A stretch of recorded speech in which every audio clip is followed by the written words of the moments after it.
कुछ बातें हम लोग कर रहे हैं और मेरा आग्रह है कि हम लोग सब लोग उसी प्रकार से धीरे धीरे सोचने को तैयारी करें जिस प्रकार से यहाँ बताया जा रहा है। तो काफ़ी कम समय में काफ़ी चीज़ें हम लोगों को समझ में आ सकती हैं। फिर समझ के पढ़ना होता है जरूरत पड़ने पर, है ना। ये जितने दर्शनवाद शास्त्र नागराज जी ने हमको उपलब्ध कराए हैं, इनको पढ़ के कोई नहीं समझ सकता।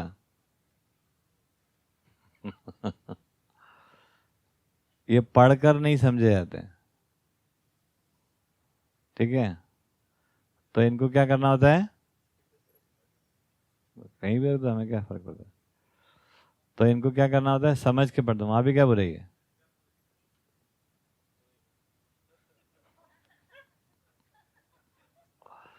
अच्छे दिख रहे हैं ऐसा नहीं बता रहे। हाँ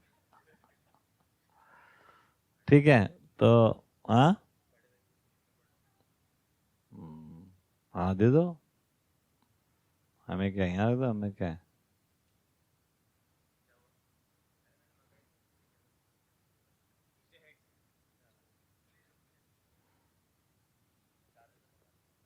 तो ला के रख देंगे थे।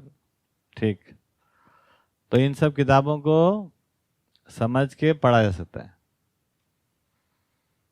बड़ा उल्टा हो गया, पढ़े लिखे लोगों के लिए ज़्यादा समस्या हो गया कि हम पढ़ के नहीं समझ सकते, बिल्कुल नहीं समझ सकते, है ना। समझ कर पढ़ सकते, इस बारे में बात हो चुकी है अपनी। तो धीरे धीरे हम शब्दों को और आगे बढ़ाते हैं, जो कि कुछ बातें हम समझते चले जा रहे हैं। आज थोड़ी सी और बातें करते हैं अनुभव की रोशनी में, आत्मा की साक्षी में ये अध्ययन कैसे होता है ना। उसका प्री रिक्विजिट तो कल बताया था आपको, अभी लिखा ही हुआ है कि वर्तमान की ठीक ठीक समीक्षा हो जाए। जब भी हम समीक्षा की बात करते हैं, गलती के अर्थ में समीक्षा होती है। गलती को कह रहे हैं अधूरापन। यहाँ पर यह स्पष्ट हो जाए, जब कभी भी मध्य दर्शन में गलती नाम का शब्द आ रहा है या अगर कभी आता भी है, तो उसका मतलब क्या है, अधूरापन, incompleteness. Is not wrong thing but it is incomplete, ठीक है। तो जो अधूरापन है कि जैसे हम शरीर की आवश्यकताओं को ध्यान में रख पा रहे हैं, लेकिन जो जीवन की आवश्यकता है उसको हम ध्यान में नहीं रख पा रहे, ये अधूरापन है, पधारी है। हम मानव के भौतिक पक्ष का ध्यान रख पा रहे हैं, तो आध्यात्मिक पक्ष, मानसिक पक्ष, भावनात्मक पक्ष जो है वो निश्चित सुनिश्चित नहीं हो पा रहे हैं। ये अधूरापन है। हम जो है यदि मानव का ध्यान रखने की कोशिश करें तो परिवार नाम की चीज जो है उसकी आवश्यकता का ध्यान हम नहीं रख पा रहे, है ना। इस विधि से कहीं ना कहीं गलती का मतलब यहाँ पर अधूरापन ही है। तो वर्तमान की ठीक ठीक समीक्षा हो जाए का मतलब ये है कि जो अधूरापन है उसका ठीक ठीक पता लग जाए। तो एक तो ये बात, तो अधूरे को पूरा करना है, लेकिन इसका मतलब ये नहीं है कि जैसा हम समझे हुए हैं वो समझ में कुछ थोड़ा सा और ऐड कर देना, ऐसा नहीं है। क्योंकि ये एक बहुत इंपॉर्टेंट बात है कि चेतना का जो स्तर है ना, जीव चेतना एक अधूरापन है, लेकिन मानव चेतना ऐड होने को समझने जाते हैं तो उसमें जीव चेतना में कुछ ऐड नहीं होता है, वो उसका विकल्प है। तो this we have to make very clear to us और कॉशियस इनफ कि समझ में अधूरापन जो है वो फिर पूरी समझ के साथ वो वैकल्पिक ही है। वो ये नहीं है कि कुछ तो ठीक था ही हमारी समझ में और थोड़ा सा और जोड़ देते हैं। इसको समझने में काफ़ी डिफिकल्ट हो जाता है कि ऐसे कैसे, तो उस पर आज बात करेंगे थोड़ी सी। तो वर्तमान की समीक्षा, तो जो अधूरापन है आज उसको हम ठीक से समझें। दूसरा समीक्षा का जो भाग है वो मानव और मानव जाति की अविभाज्यता के साथ सोचना है। तो हम जब भी कोई बात कर रहे हैं उसमें ये ध्यान में रहे कि मानव और मानव जाति अविभाज्य है, इट इज इनसेपरेबल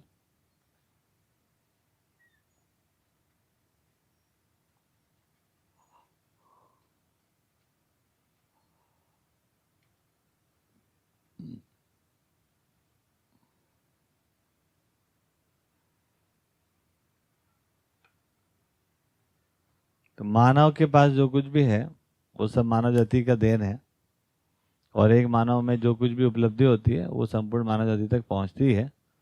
इस प्रकार से समीक्षा जो है वो समग्रता में है, अविभाज्यता में है, टोटलिटी में समीक्षा की बात बनती है।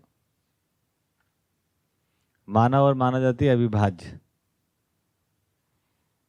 जबकि अभी हमारा सोचने का तरीका जो है वो बहुत व्यक्तिवादी है ना।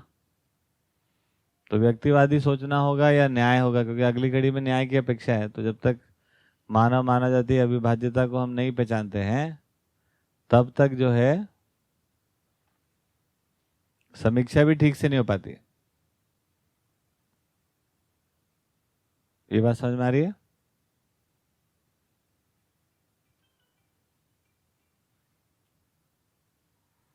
ये बात ठीक समझ में आती है? आप तो यहां थी अभी, आप तो यहां दिख रही थी। अच्छा, ठीक है ना?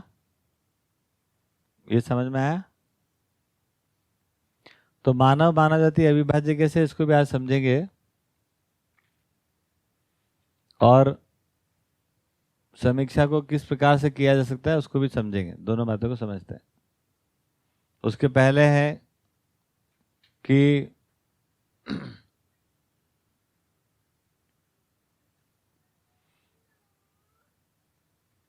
चेतना की कल हम लोग बात कर रहे हैं, जीव चेतना से मानव चेतना। तो चेतना शब्द का क्या आशय है उसको हम लोग समझ लेते हैं। यहां पर चेतना को क्या कह रहे हैं, ठीक है? अगर कोई प्रश्न अनुसंधान और शिक्षा को लेकर हो तो अभी कर लेते हैं इस पर, क्योंकि फिर इसको हम लोग मिटाएंगे। अनुसंधान स्पष्ट हो गया सबको? कोई प्रश्न है इसमें? कल जितनी बात हुई उसको लेकर एकदम शांति? कुछ विचार हुआ या केवल हुआ, पकड़ में आया?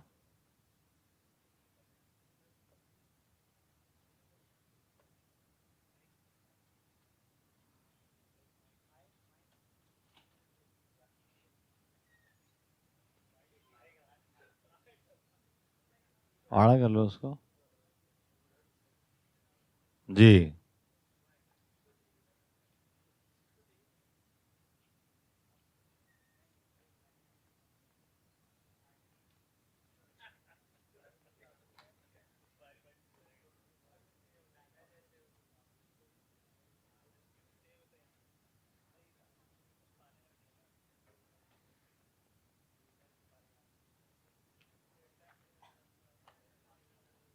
हाँ जी, ये इसके नीचे लगाया था बेटा।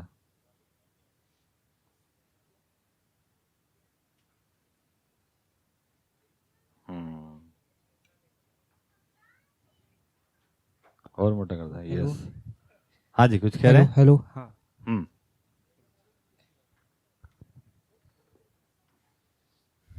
हम्म तो भैया ये जैसे, हेलो, हाँ जी, आ रही है आवाज। अस्तित्व सहज विधि से अनुसंधान घटित हुआ है और प्रकृति ने ही इसका उत्तर दिया है, वो भी अस्तित्व सहज विधि से ही था। तो एक व्यक्ति के मन में जिज्ञासा थी जो काफ़ी तीव्र थी, तो इस तरह से उनके माध्यम से, क्योंकि वो भी एक प्रकृति के रूप ही है, मानव भी प्रकृति का रूप है, तो ऐसा मिला है। तो आपने कहा था कि जब कोई एक अनुसंधान होता है तो सारी धरती पे उसका मतलब उस दिशा में आगे बढ़ने का एक क्रम जो है बनता ही जाता है। तो अभी तक जितने अनुसंधान हुए पूर्व में वो भी कुछ इस तरह से हुए कि एक भाषा बनी तो कहीं पे और दूसरी भाषा भी बन गई, मतलब कुल मिला के आदमी ने बोलना चालना सीख लिया। उसी तरह तकनीक में भी देखते हैं कि अभी जैसे कोरोना की दवा बनी तो एक देश ने बनाया तो दूसरे देश ने भी बना ही लिया। ऐसे करके एक जो चीज़ पा लेता है कोई तो दूसरी जगह भी वो ऑटोमेटिकली वो शुरू हो जाता है वो। तो ऐसा कुछ अपना इसके साथ भी हो रहा होगा, ऐसा लगता है क्या कि अपना जैसे सहअस्तित्ववाद है वो अस्तित्व का दर्शन ही है, सत्य है, तो ये दूसरे जगह पे भी घटित हो रहा होगा क्या ऐसा कुछ दूसरे हिस्से में? तो ये मेरा प्रश्न था। हाँ, कौतूहल का प्रश्न है ये, कि जिज्ञासा है। नहीं, कौतूहल ऐसे ही ही है। पूछा, कल अपने टॉपिक हुआ था ना, हाँ, इसलिए।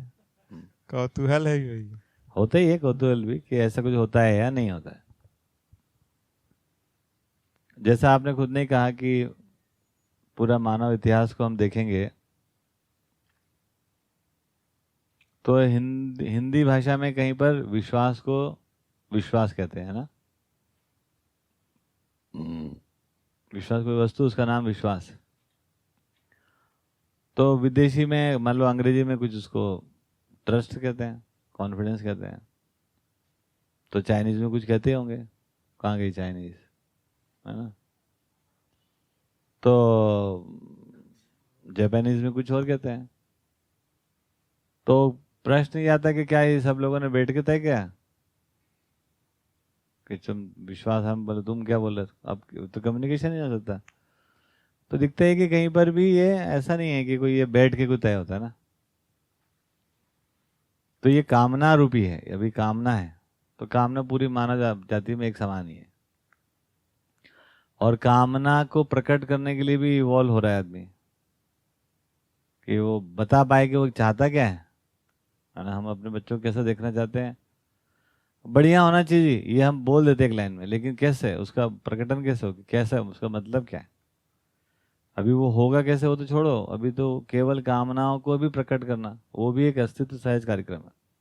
तो सारी भाषा निर्माण जो है वो भास आभास से चलकर, है ना, एक प्रकार से पूरी दुनिया में एक इवॉल्व होता है। जैसे मानव मानव पैदा हुआ, वो भी पूरी धरती पे एक समय एक साथ ही हुआ है ना। तो ऐसा नहीं होता है कि केवल एक क्षेत्र में पैदा हो गया और फिर मरमुरा गया, बच गया। क्योंकि यदि प्रकृति में कोई काम होता है तो मनोरंजन तो है नहीं। तो प्रकृति तो नित्य अनुसंधान करती रहती है। अनुसंधान विधि से कोई बीज पैदा हुआ, कोई प्रजाति पैदा हुई, तो कई जगह पर कई तरीके से पैदा होती है। कहाँ सर्वाइव करती है, नहीं करती, टिकती है, नहीं टिकती है, वो सारा सहअस्तित्व पूर्वक तय होता रहता है। तो ठीक इसी प्रकार से मानव भी जो पैदा हुआ है, वो धरती के जिस भी भाग में जहाँ जहाँ संभावना होगी वहाँ सब जगह एक साथ पैदा हो गया। एक साथ का मतलब 100-200-500 साल, कोई अलग अलग समय नहीं है।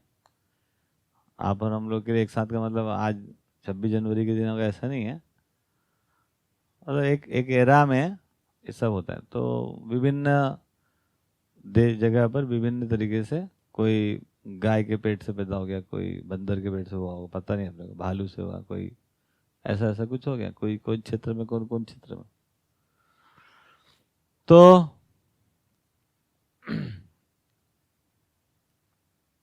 अब आया दूसरा आगे का, कि उन सब भाषाओं में अर्थ की बात आ गई। अभी अनुसंधान किस बात को लेकर है, कि मानव की जो कामना है उसका अर्थ क्या है, उसका जीने का स्वरूप क्या है। कामना तो बहुत दिन से प्रकट हो रही है। तो उसका एक अनुसंधान घटित हो गया, और उसको नागराज जी कह रहे हैं कि पूरी मानव जाति के पुण्य से ये घटित हुआ, है ना। अब बात ये आ रही कि क्या ये सब जगह ऐसा हो जाएगा, फैल ही जाएगा अपने आप। तो जैसे अनुसंधान भी हुआ तो उसमें मानव जाति का पुण्य है, लेकिन उसमें नागराज जी का प्रयास नहीं, ऐसा नहीं है। नागराज जी का प्रयास भी है और मानव जाति का पुण्य भी है, दोनों तरीके से बात होगी ना। तो हम सब जो भी कुछ करेंगे, करते हैं, उसमें होता वही चीज़ है जो हो सकता है प्राकृतिक विधि से, लेकिन होगा हमारे प्रयासों से, क्योंकि उसमें जुड़कर है, हमारे प्रयास भी जुड़कर चल रहे हैं। जैसे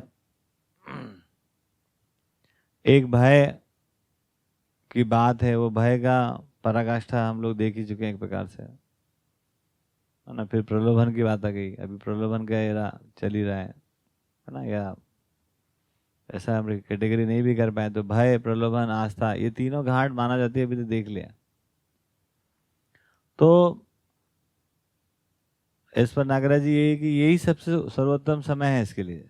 इधर जो है भय, प्रलोभन, आस्था का मैक्सिमम हाइट अपन देख चुके हैं।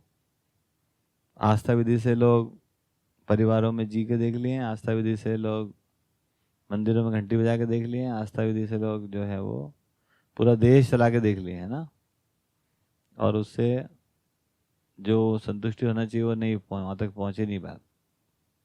तो ये भी एक प्रकार की ज़रूरत है। दूसरी तरफ से देखेंगे तो शिक्षा के महत्व को पहचान जाना, है ना, कितना बड़ा अगर देखेंगे तो बात है। आज आज से 100 साल पहले एजुकेशन का इतना इम्पोर्टेंस नहीं था। तो ये अनुसंधान तो बाकी बाद में तो शिक्षा विधि से जाना है ना आगे, है ना। तो शिक्षा के महत्व को स्वीकार कर पाना, तो ये सब पैरेलल बहुत सारी एक्टिविटी हो रही है और वो कहीं ना कहीं सब तरफ सपोर्ट कर रही है। इधर नागराज जी कुछ अपना प्रश्न लेके जूझ रहे हैं, उधर जो है वो विश्व की एक स्थिति बन रही है। हाँ हाँ, एजुकेशन जनरलाइज हो गया, लोगों ने स्वीकार कर लिया, हर माता पिता बहुत सारा पैसा खर्चा करने लगे, टाइम देने लगे, सरकार ने नियम बना लिए, पब्लिक जो है वो बच्चे भी अब जरा बैग लेके दौड़ लगा रहे हैं। हो, तो ये भी एक बात है। दूसरा ये भी बात बहुत है ही सहज रूप से कि मानव में जो भी एक चेतना का स्तर आता है उसका प्रभाव फैलता ही है, जो आप प्रश्न सुनना चाहते हैं उत्तर के रूप में। तो वो हम बोलते हैं वैसे फैलता है और बिना बोले भी फैलता ही है।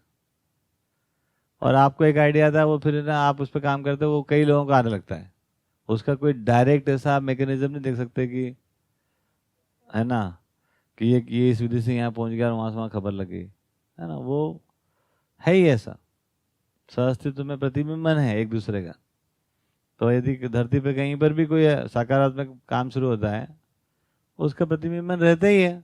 और वो जहाँ भी फैलता होगा, जो भी उसके लिए अनुकूल मतलब इकाइयाँ होंगी, वो उसको रिसीव करते होंगे, उनमें कुछ ना कुछ बदलाव आते रहता है।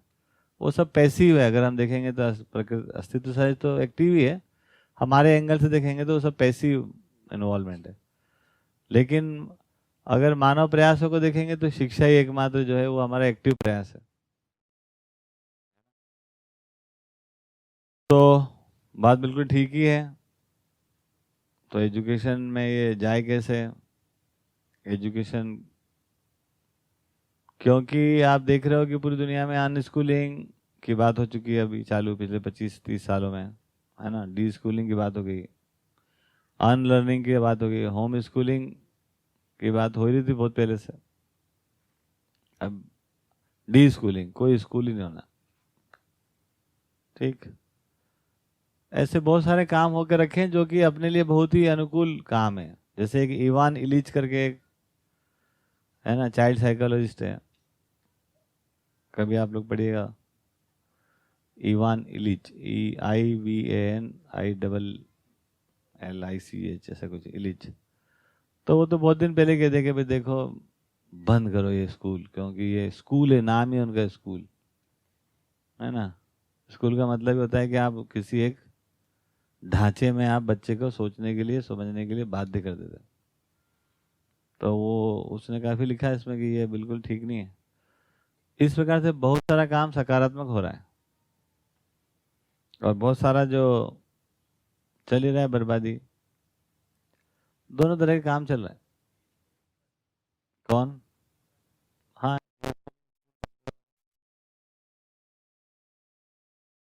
हो गया इवान इलिच, ठीक।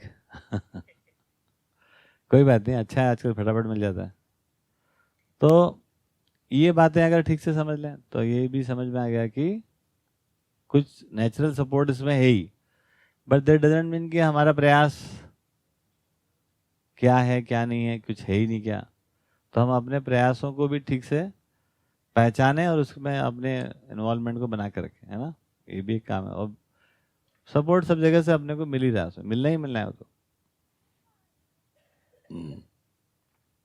चलिए, तो अब वर्तमान की समीक्षा में ये हटा देते ना।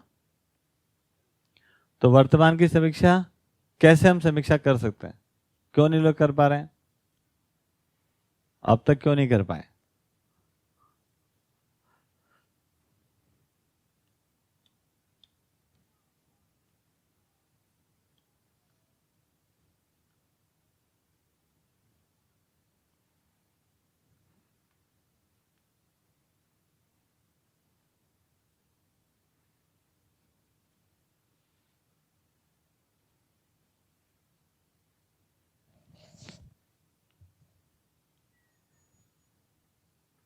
तो समीक्षा के लिए पुनः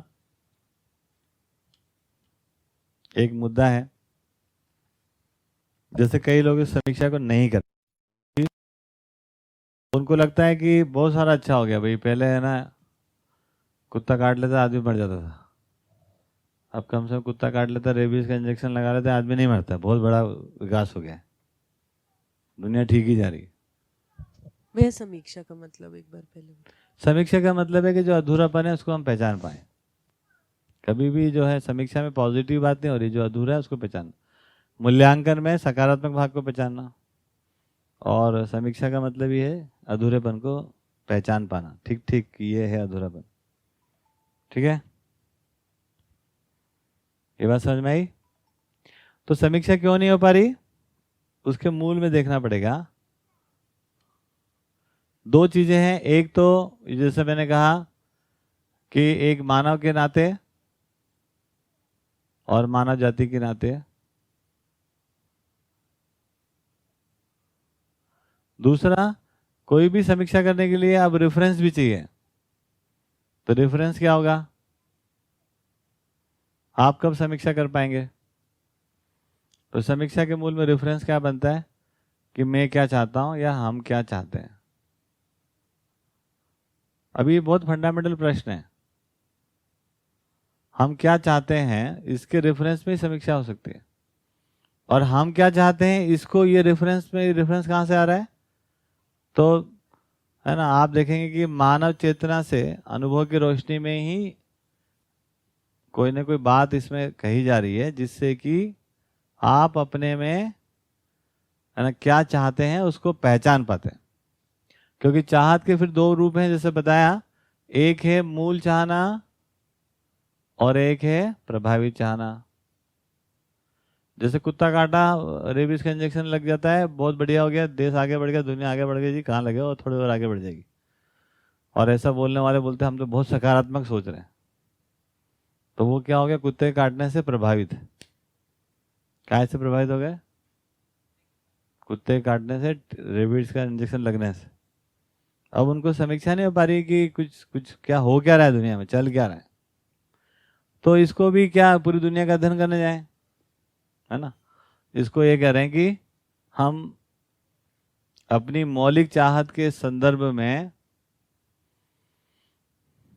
मौलिक चाहत के संदर्भ में वर्तमान की समीक्षा कर पाते हैं। तो एक लाइन आप लिख ही सकते हैं कि समाधान की रोशनी में ही है ना वर्तमान की समीक्षा संभव है, क्योंकि मूल चाहना का पता ही नहीं चला हमको, मूल चाहना का पता ही नहीं चला। आदमी की मूल चाहत क्या है, तो आदमी की मूल चाहत बता दिए, सब अपने अपने तरीके से बता दिए। एक जगह तो आ गया जन्म मरण से मुक्ति, ठीक, कोई जगह में आ गया सुविधा संग्रह, कोई जगह में आ गया कि भाई नहीं आदमी तो पावर चाहता है जी, जलवा चाहता है, रुतबा चाहता है ना। इस प्रकार से बेसिक इंस्टिंक्ट क्या है हमारा, बेसिक इंस्टिंक्ट का इशू हो गया।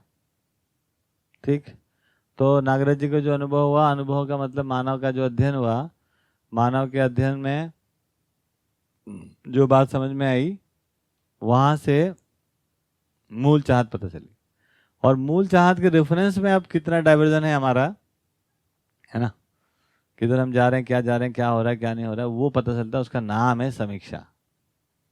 तो वर्तमान की समीक्षा आप मूल चाहत की रोशनी में कर सकते हैं। अगर मूल चाहत की खूंटी अगर मिस कर दो तो समीक्षा नहीं होती, फिर आपको लगता है क्या पता नहीं ठीक हो रहा है या नहीं हो रहा है, क्या हो रहा है। तो जो भी लोग, अब ये सहज रूप से कई बार लोगों को मन में ध्यान में आ जाता है, कई बार ऐसा भी होता है कि कुछ कामनाएं खड़ी हो जाती हैं, दिख जाती हैं, तो वो उनको ये तो लग जाता है कि ये ठीक तो नहीं हो रहा है ना। लेकिन समीक्षा हो जाए पूरी की पूरी, ऐसा नहीं है। समीक्षा के लिए जरूरी हो जाता है कि आदमी की मौलिक चाहत आदमी को पता चल जाए, और मानव भी ऐसे चाहता है, मानव जाति भी ऐसे चाहती है। अगर ये निष्कर्ष बन जाए तब जाकर कोई समीक्षा हो पाती है। ठीक, चीजें अधूरी हैं, कम हैं, गलती हो रही हैं, ये सब तो कई लोग कह ही रहे हैं, है ना। लेकिन इसको हम कह रहे हैं कि कंक्लूड कर पाना, इस प्रकार से निष्कर्ष में पहुंच पाना कि वर्तमान में जो कुछ भी हो रहा है ना, वो मानव की अपेक्षा अनुसार नहीं है, न्याय की अपेक्षा अनुसार नहीं है, प्रकृति में संतुलन अनुसार नहीं है, और इसको ठीक ठीक क्लोज कर पाना, ये एक इम्पॉर्टेंट बात है। बात समझ में आई? हाँ जी। जो वर्तमान शब्द का प्रयोग भैया, हमें लगता है, मेरा ऐसा ध्यान जा रहा है कि इसीलिए कर रहे हैं कि अभी हमारी परंपरा में क्या हमें मिल रहा है, क्योंकि हम कभी कभी ध्यान जाता है कि पहले बहुत अच्छा था जो भी था, है ना, तो शायद इसीलिए वर्तमान बोला जा रहा है कि यहाँ पे अभी आपको क्या मिल रहा है परंपरा से। पहले कुछ अच्छा हो भी सकता है, वो तो हमें पता ही नहीं है क्या हो सकता है, तो ये ठीक है, मतलब ऐसा लॉजिक वर्तमान का। ठीक बात है। आज अब पीछे अच्छा था, होगा रहा होगा भाई, हमें कौन पंगे में जाए ना, होगा बढ़िया होगा जी, उसको अलग से समझेंगे, सिद्धांत रूप में समझेंगे। पीछे अच्छा होता आज खराब कैसे हो जाता है? तो आज वर्तमान जो होता है वो सबसे बढ़िया होता है, मतलब सबसे एडवांस जो है वो वर्तमान है। ये काफी बड़ा विवाद का मुद्दा है कि पीछे बढ़िया था अभी खराब हो गया है। ये जब से अंग्रेज आए ना तब से खराब हो गया, और फिर अंग्रेज से थोड़ी पीछे जाते हैं लोग, बोलते नहीं मुसलमान आए जब से खराब हुआ। अपना तो पुराना हिसाब किताब ही पेंडिंग है हैं? हाँ, अब स्वर्ण काल कभी भी होगा तो अच्छा थोड़ी होगा। वो स्वर्ण तो मुद्रा है, वो क्या बोलते हैं, धातु है ना, तो वो तो अच्छा हो ही नहीं सकता। ठीक, उसके पीछे एक छोटा सा तर्क है, वो हम सोच सकते हैं कि अगर हम पीछे अच्छा है ऐसा मानते हैं तो हमारा सबसे पीछे क्या है? तो हमारा सबसे आखिरी आदमी कहाँ खड़ा है? हैं? जंगल में है, वो जंगली है हम, ये सबसे पिछवाड़ा है हमारा। तो पीछे अच्छा था तो फिर वहां आखिरी में उसके पीछे और अच्छा था, उसके पीछे और अच्छा था। इस तर्क से भी कहीं पहुंचते नहीं ना अपन, कहाँ पहुंचेंगे इसमें? दूसरा तर्क लगा के और आप समझ सकते हैं। दूसरा क्या तर्क लगता है कि हमेशा एक बढ़िया सी बात है कि भविष्य जो है, एक हिंदी में कहावत बोल सकते हैं, भविष्य जो है वो वर्तमान की, है ना, वर्तमान की कोख से पैदा होता है। ठीक है,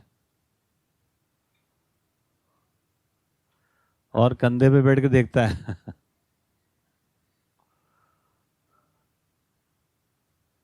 और कंधे पे सवार रहता है। नहीं, ऐसा नहीं है। जैसे हमारे बच्चे हैं तो हमारे कंधे पे सवार होते हैं ना, तो हमसे ज़्यादा दूर का दिखता है उनको। जब बच्चों को कंधे पे सवार कर लो तो हमसे ज़्यादा हाइट हो गए, ज़्यादा दूर का दिखता है। तो एक इस तर्क से भी हम समझ सकते हैं कि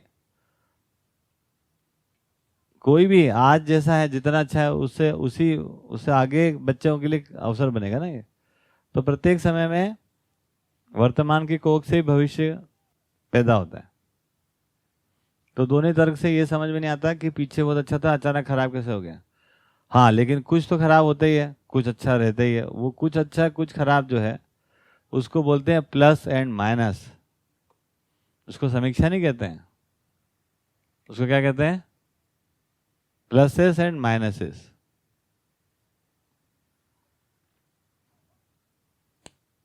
इज दैट क्लियर? तो कच्चे मकान में रहते थे, उसके कुछ प्लस थे। उसके प्लस क्या थे?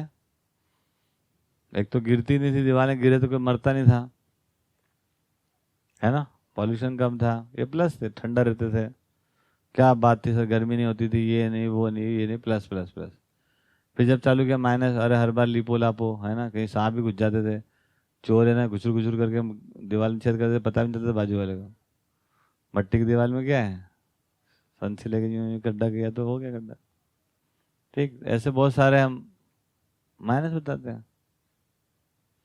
अब इसमें कोई प्लस माइनस ही है ये इसमें कोई समीक्षा नहीं हो पा रही।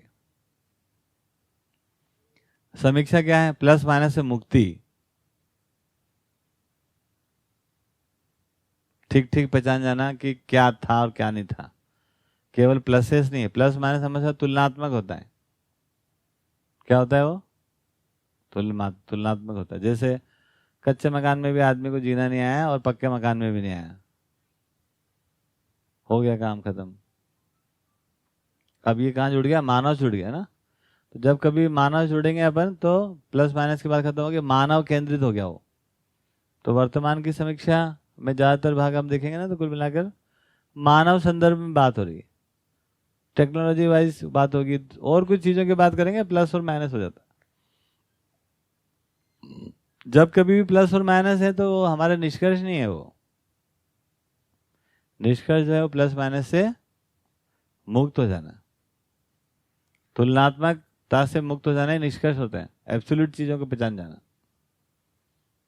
ठीक है, तो यदि हम संतुष्टि की बात कर रहे हैं तो ना कच्चे मकान में थी ना पक्के मकान में थी। ओके, तो वर्तमान की ठीक ठीक समीक्षा होगी तो मानव संदर्भ खड़े होंगे तो संतुष्टि की बात होगी, तो उसमें हमको दिख ही रहा है कि कहीं भी एब्सोल्यूट बात होगी उसमें। बराबर है बात? तो हम क्या चाहते हैं ये हमको स्पष्ट हो जाए, इसके रेफरेंस में ही समीक्षा होती है कि इसके रेफरेंस में क्या हुआ है। जैसे आपको ये समझ में आ जाए कि आप समाधान पूर्वक जीना चाहते हैं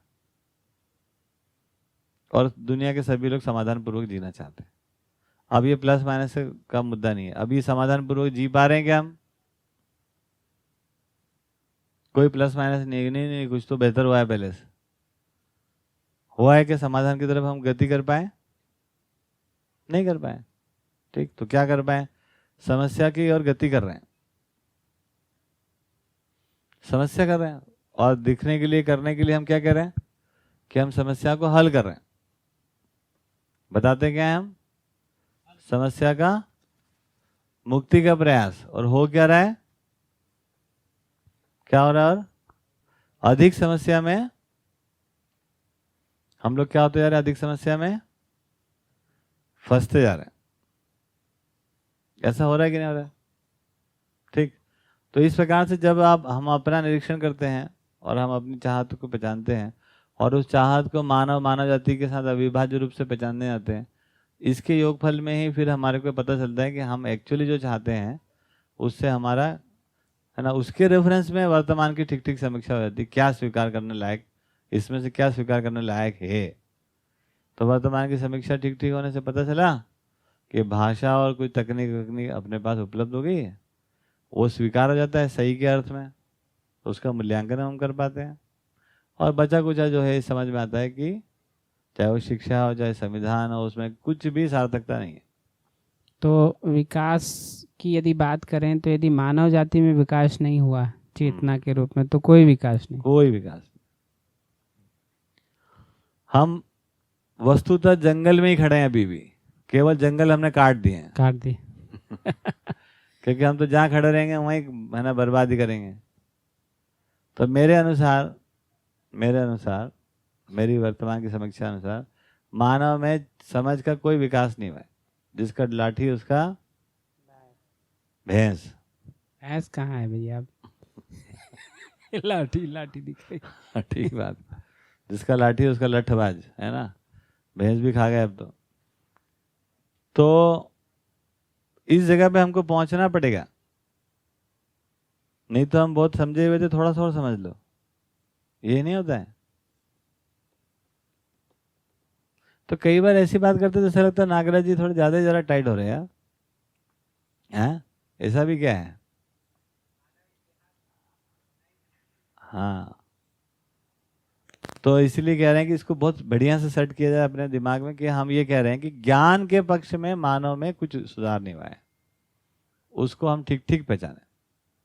क्योंकि ज्ञान के रूप में तो मैंने बताया ईश्वर केंद्रित विचारधारा और जीना जीव चेतना में है ना, और दूसरा ज्ञान के रूप में सामान केंद्रित और जीना जीव चेतना में।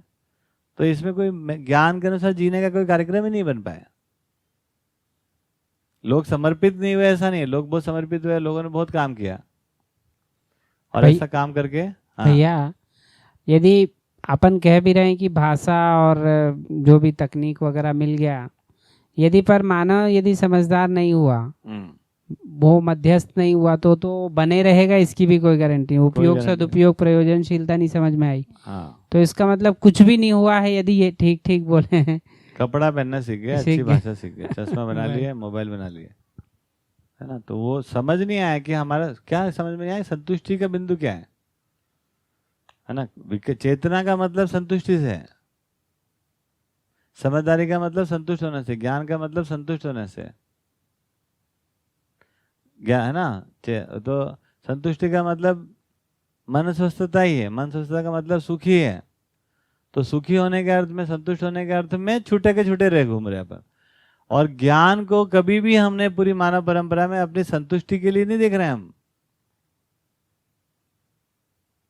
स्वयं की संतुष्टि के लिए देख ही नहीं रहे हम।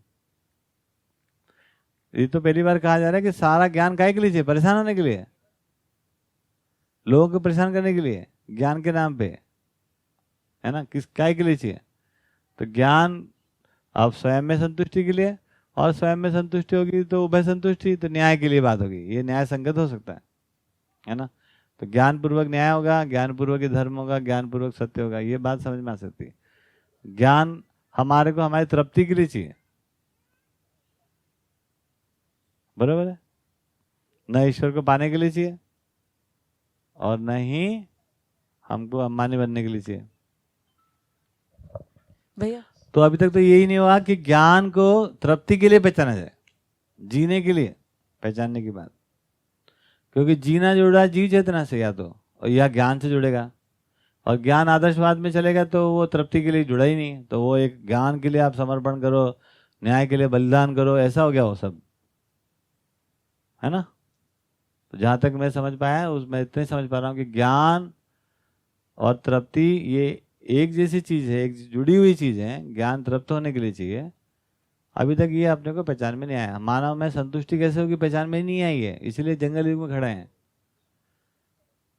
क्या कहा? जंगल में भी असंतुष्ट थे, अभी भी असंतुष्ट है, इसलिए जंगल युग में है। कॉम्बिनेशन के ब्लू एंड व्हाइट।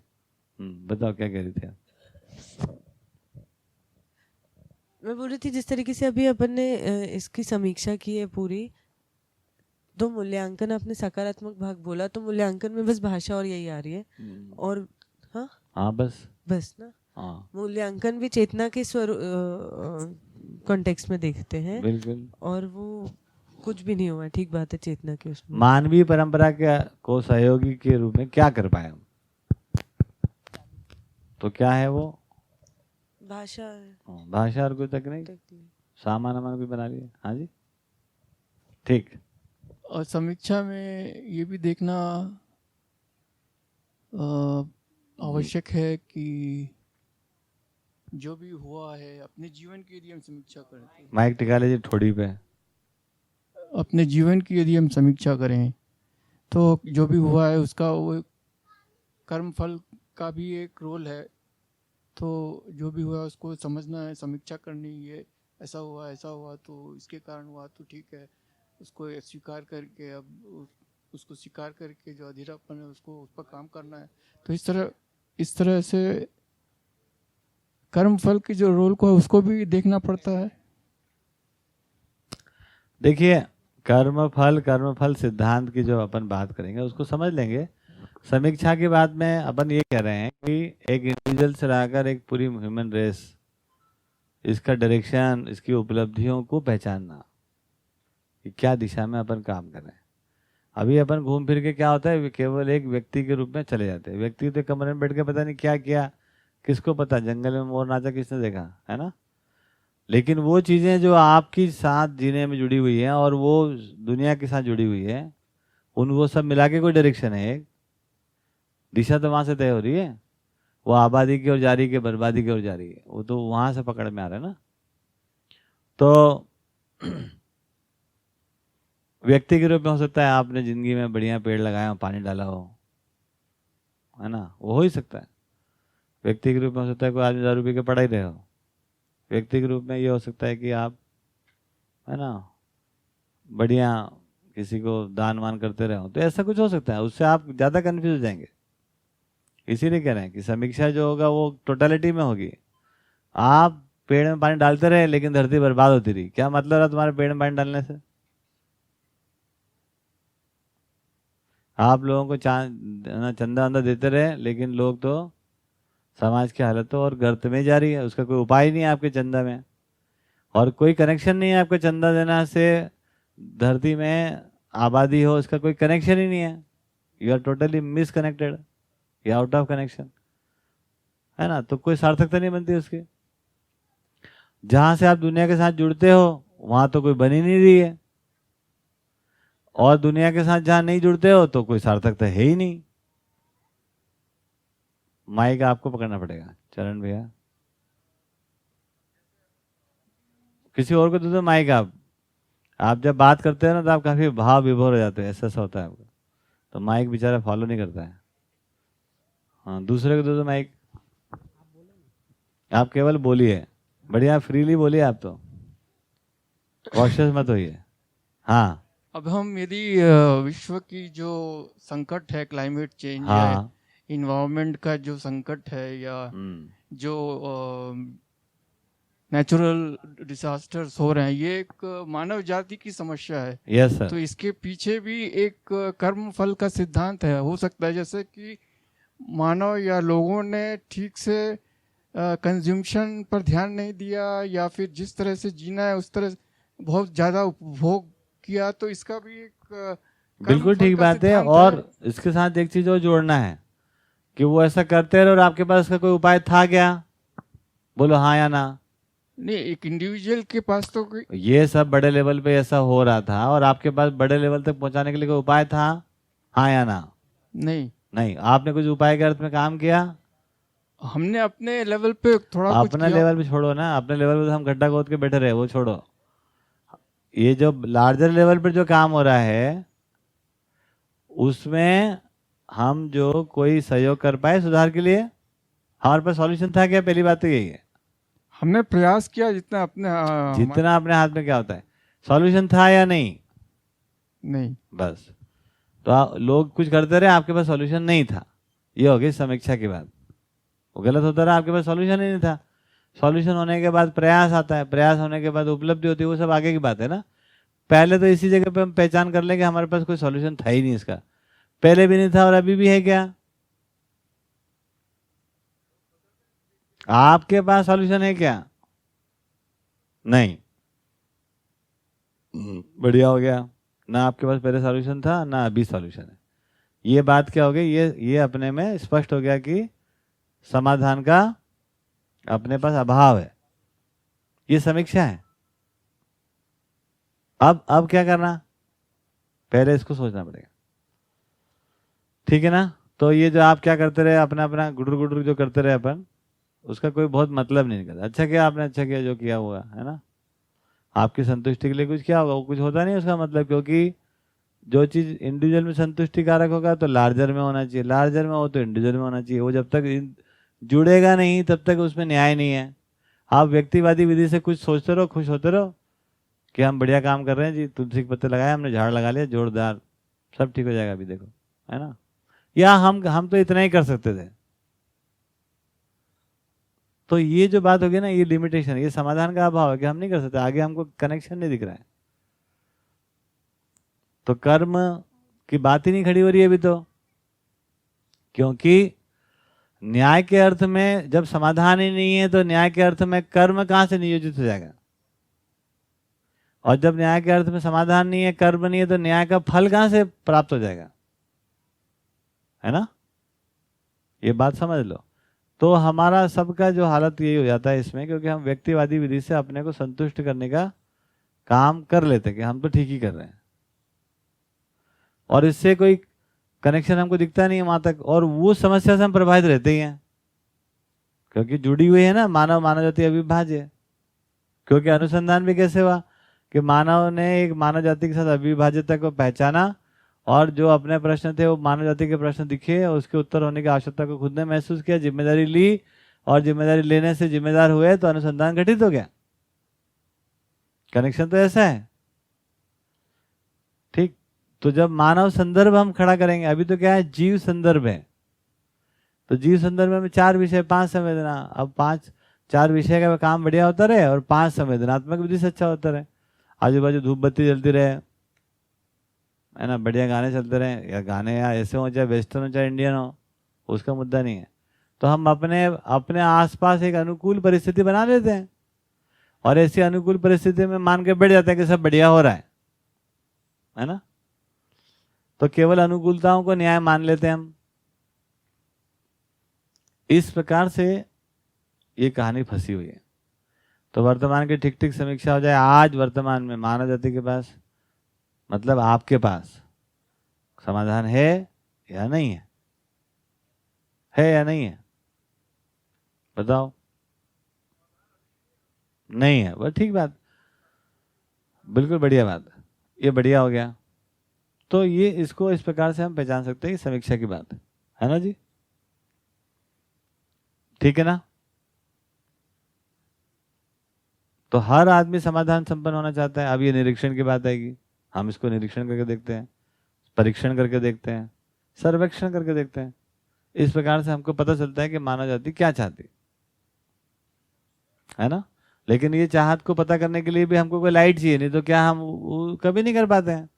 हम तो ये निष्कर्ष मान के बैठे हैं कि आदमी युद्ध ही करना चाहता है, लड़ना चाहता है, कब्जे करना चाहता है, जान से मार डालेगा जी, यही करना चाहता है, वही करना चाहता है। ऐसा थोड़ी ना है। चाहत तो मौलिक चाहत ही है, लेकिन ये भी है कुछ जिसको हम कह रहे हैं कि प्रभावित चाहना। तो प्लस माइनस में जो घुस गया वो प्रभावित चाहना है, मौलिक चाहत कुछ और है। प्रभावित चाहना क्या है? जिस प्रकार के वातावरण, जिस प्रकार की शिक्षा, जिस प्रकार की व्यवस्था हम लोग बना पाए, उपलब्ध कर पा रहे हैं, है ना, उसमें कुछ ना कुछ सिचुएशनल कोई चीजें खड़ी हो जा रही है, वो आपको प्रभावित कर रही हैं। वो प्रभावित डिजायर हम खड़ी कर लेते हैं, उसमें काम कर रहे हैं। जबकि वो भी रहेंगी तो वो कैसे रहना चाहिए? मूल चाहना के सहयोग में, सपोर्ट में प्रभावित चाहनाओं का कार्यक्रम होना चाहिए, ताकि वो उसी को पूरा करने के लिए हो। प्रभावित चाहना जो होंगी वो बताया जैसे कि वो एक्शन प्लान में जाएंगी, तभी जाकर हम कुछ काम करेंगे, है ना। तो वो उसके सपोर्ट में आए। तो मौलिक चाहतों को पहचानना और मौलिक चाहतों को पूरा करना, इस प्रकार की बातों को हमको ठीक से समझने की जरूरत है। ठीक है, इज दैट क्लियर? ये बात समझ में आया? चलिए थोड़ी थोड़ी बात आगे बढ़ाएं। और तो जब हम बात कर रहे हैं, एक चेतना शब्द को हम उपयोग कर रहे हैं,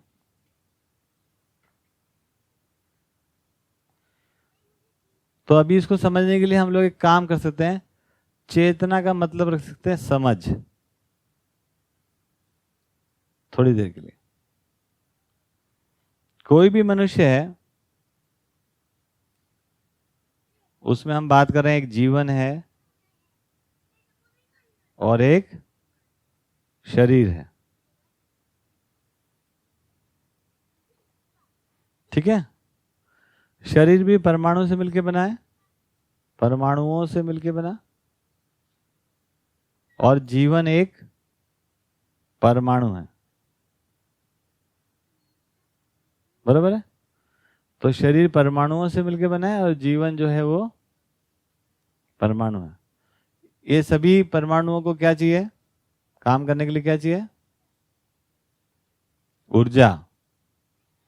तो एक व्यापक है ऊर्जा के रूप में, तो परमाणुओं को ये ऊर्जा मिली, धन ऊर्जा हो गई, ठीक। ये कौन सी ऊर्जा? ये व्यापक ऊर्जा है, ठीक। तो परमाणु क्या करने लगे? काम करने लगे। काम करने से क्या निकला? इसको बोला कार्य, है ना, क्रियाशील हो गए, कार्य प्रधान हो गए, ये कार्य करने लगे। ये ऊर्जा यहां पर क्या काम कर ली? कार्य ऊर्जा के रूप में काम की। तो परमाणुओं को ये जो व्यापक ऊर्जा है कार्य ऊर्जा के रूप में प्रमाणित क्यों हो रही है? क्योंकि इस ऊर्जा को पाकर सारे परमाणु क्रियाशील हो गए, है ना। चाहे वो जड़ परमाणु, चाहे वो, है ना, प्राण कोशिका में हो, चाहे पदार्थ अवस्था में, ये ऊर्जा को पाकर वो सब क्रियाशील हो गए। तो इसलिए उस ऊर्जा को क्या प्रमाणित होगी? वो कार्य और कार्य ऊर्जा, दो प्रकार की बात इसमें अपने को समझ में आ गई। ये ऊर्जा ही प्रकाशित हो रही किस रूप में? कार्य ऊर्जा के रूप में। और कार्य कहाँ प्रकाशित हो रहा है? परमाणुओं में क्रियाशीलता के रूप में। तो परमाणु इस ऊर्जा को पाकर क्रियाशील हुए, क्रियाशील होकर कुछ कार्य दिखने लगा, और ये ऊर्जा का नाम यहाँ हो गया, ये कार्य ऊर्जा है। इसका नाम क्या दे सकते हैं यहाँ पर? यही जो व्यापक है जड़ परमाणु के साथ कार्य ऊर्जा के रूप में प्रकट हो जाता है। फिर से समझा दे, थोड़ा जल्दी जल्दी समझा दे। चलो मिटाऊं, ऊपर कर लिखूं क्या? कभी कभी जल्दी हो जाता है थोड़ा, फिर से समझते हैं।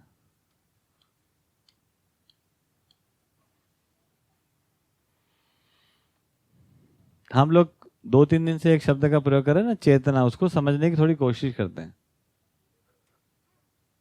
क्या है चेतना का मतलब क्या है? मैंने बोर्ड पहले बना दिया, बाद में समझता रहा कि मानव चेतना का मतलब क्या है। तो चेतना को मैंने कहा कि समझने के लिए अभी हम समझ सकते हैं कि एक प्रकार की ये समझ है। अभी प्रकृति में देखेंगे तो 2 तरह की चीजें हैं ना, एक जड़ परमाणु है, एक चैतन्य परमाणु है, ये मिला के प्रकृति है। अस्तित्व में देखेंगे तो व्यापक है और प्रकृति है, 2 चीजें। तो अगर थोड़ा उदाहरण के लिए हम समझने जाएं तो कोई मानव है या नहीं है? तो मानव में एक शरीर है। शरीर क्या है? तो ये इसको बोलते हैं जड़ परमाणु के मिलकर बना हुआ है। काय से बना हुआ है? जड़ परमाणु। एक परमाणु है क्या? तो जड़ परमाणुओं से मिलकर बना है। ठीक, परमाणु को चाहिए ऊर्जा, है ना। एक व्यापक में सभी घिरे डूबे भिगे हैं, ये व्यापक है। तो ये व्यापक को क्या करें? ये ऊर्जा है, समझ गए? व्यापक को क्या करें?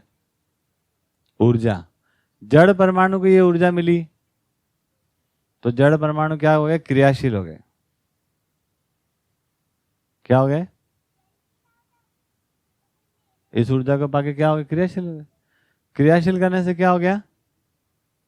एक तो कार्य कुछ घटित होने लगा, जैसे धरती घूम रही है, एक काम ही हो रहा है। मेरी आवाज आप तक पहुंच ही रही है, एक प्रकार काम हो रहा है। ये सब कैसे हो रहा है? ये जड़ परमाणु को ये ऊर्जा प्राप्त है। तो यही ऊर्जा को पाकर ये परमाणु क्रियाशील होकर कार्य को प्रकट कर दिए, कुछ कार्य होने लगा। और ये ऊर्जा किस रूप में प्रकट हो गई? यहाँ पर इसका नाम क्या हो गया? यहाँ पर इसको नाम दे रहे हैं हम लोग कार्य ऊर्जा। कौन सी ऊर्जा? ओके, बढ़िया। अभी किसी भी मानव में देखेंगे तो कोई जीवन भी है, और जीवन क्या है? तो चैतन्य परमाणु। ठीक, चैतन्य परमाणु है तो क्या हो गया भाई? चैतन्य परमाणु को भी ये ऊर्जा मिली। ओके, तो चैतन्य परमाणु क्या हो गया? ये भी क्रियाशील हो गया, है ना। क्या क्रियाशील होगा? क्रियाशील तो ये भी होना ही है। अब क्रियाशील में क्या प्रकट हो गया? क्रियाशील में क्या प्रकट हो गया? ये है ना, सोचने विचारने लग गया।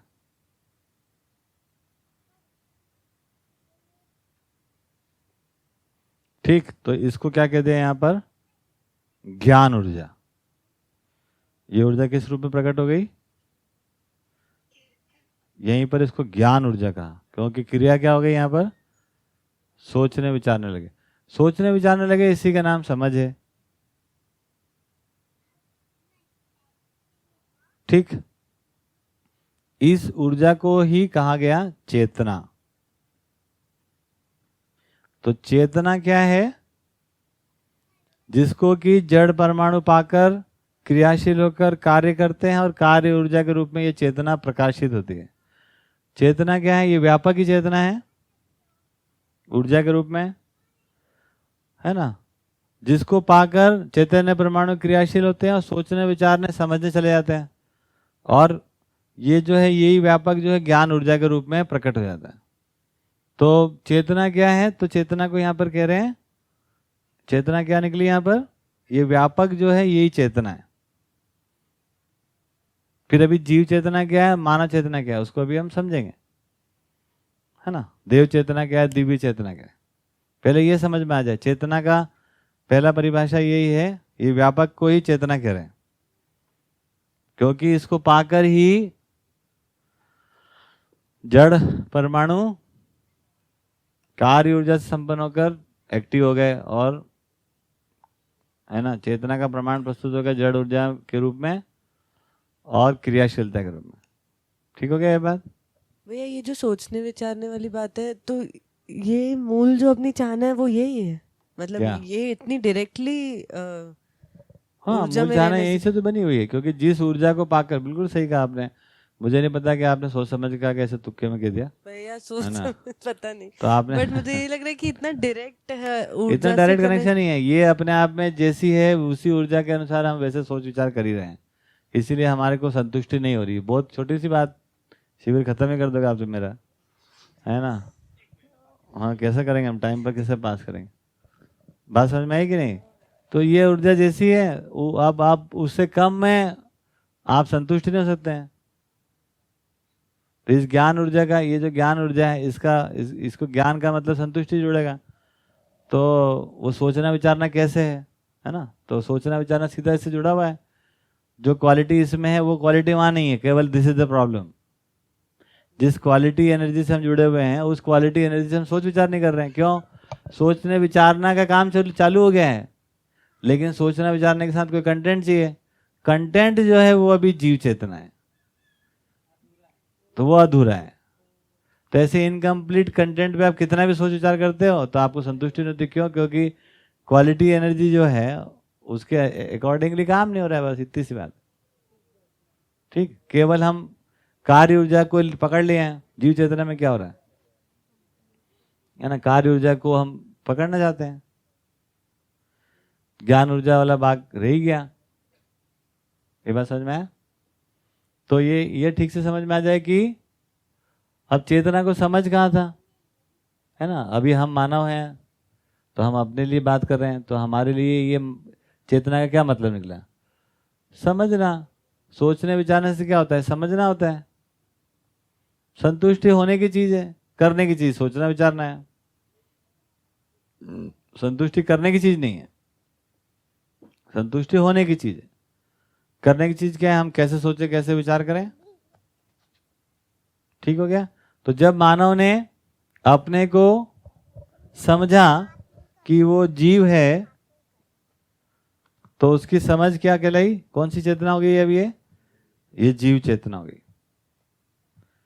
तो अब रेफरेंस चेंज करेंगे। जब समझ में आए कि मानव है, तो अब चेतना क्या हो गई? मानव चेतना हो गई। ठीक, इसमें और इंप्रूवमेंट की बात है। देव चेतना, दिव्य चेतना, ये यहां से शिफ्टिंग की बात है, इवॉल्व होने की बात है। This is the stage of further evolve. जैसे जीवों के शरीर से मानव के शरीर की उत्पत्ति हुई, जीवों में बहुत सारी वैरायटी है, लेकिन उसमें हम ये नहीं कह सकते हैं कि वहां पर कोई वो एक एक प्रजाति इवॉल्व हो रही है, ऐसा नहीं कह सकते। शोध होता रहा है, शोध हो रहा है, अनुसंधान हो रहा है, काहे के लिए? कि एक ऐसा शरीर की उत्पत्ति हो जाए जिसमें कि जीवन प्रमाणित हो जाए। तो इतनी सारी रेंज हो सकती है कि अमीबिया से चालू होकर, है ना, वो जो है मतलब वहां तक पहुंच गया हाथी और डायनासोर, ये इतना बड़ा रेंज हो सकता है। लेकिन ये इसमें कोई भी इवॉल्व नहीं है। तो इवॉल्व शरीर कहाँ से है? विकसित शरीर किसका कहलाया? जिसमें कि जीवन एक अगली स्टेज में चले जाए ना। तो यहां पर भी चेतना के स्टेज पर भी इवॉल्व होने की बात है। फिर इस इवॉल्व स्टेट के प्रमाण अलग अलग हैं, जिसको हम लोग देव चेतना कह रहे हैं, दिव्य चेतना कह रहे हैं, है ना। लेकिन ये जैसे ये इससे इम्प्रूव है, लेकिन ये इसके ऊपर ही है, मतलब इवॉल्व स्टेट है। ऐसे इवॉल्व स्टेट का क्या मतलब निकला? क्या मतलब निकला इसका इवॉल्व का? कि अब जीव जैसा नहीं है वो। So what is the difference? हमको क्या चीज समझ में आ जाए? तो सारी चेतना का मतलब ये हुआ कि समझ, और समझने का मतलब ये हुआ कि हम समझने के लिए जो मिनिमम चीज चाहिए वो सोचना विचारना। शरीर से कोई काम करना हो, है ना, तो शरीर के लिए कुछ खाते पीते हैं। अपन खाते पीते नहीं खाते पीते, पानी पी लिए, खाना खा लिया। लेकिन सोचने विचारने के लिए क्या खाते हैं भाई? तो सोचने विचारने की एनर्जी हमको प्राप्ति है। ये बराबर है? तो ये समझ में आता है कि इसमें कोई बहुत आपको रिसर्च करने की जरूरत नहीं है। आप इसको ठीक से पहचान ही सकते हो कि, है ना, आपने अपने शरीर को चलाने के लिए कोई ना कोई ऊर्जा हम देते ही हैं, सापेक्ष ऊर्जा के रूप में। पानी देते हैं, खाना देते हैं, कुछ कुछ देते रहते हैं। लेकिन हमारे विचार चलते रहे, हम सोच विचार करते रहे, है ना, उसमें अब दो ड्राइव है ना, एक तो सोचने विचारने की ताकत के रूप में आप कुछ भी खाते पीते नहीं। नहीं दीदी, ठीक है कि नहीं? नमस्ते। आप सोचती विचारती हैं? हाँ शुक्ला जी नमस्कार। सोचती विचारती हैं, उसके लिए कुछ खाती पीती हैं? सोचने विचारने के लिए खाती पीती हैं या शरीर को चलाने के लिए खाती पीती हैं? सोचने के लिए खाना पड़ता है आपको? खाने के लिए सोचना पड़ता है या सोचने के लिए खाना पड़ता है? सिंपल प्रश्न। खाने के लिए सोचती हैं या सोचने के लिए खाती हैं?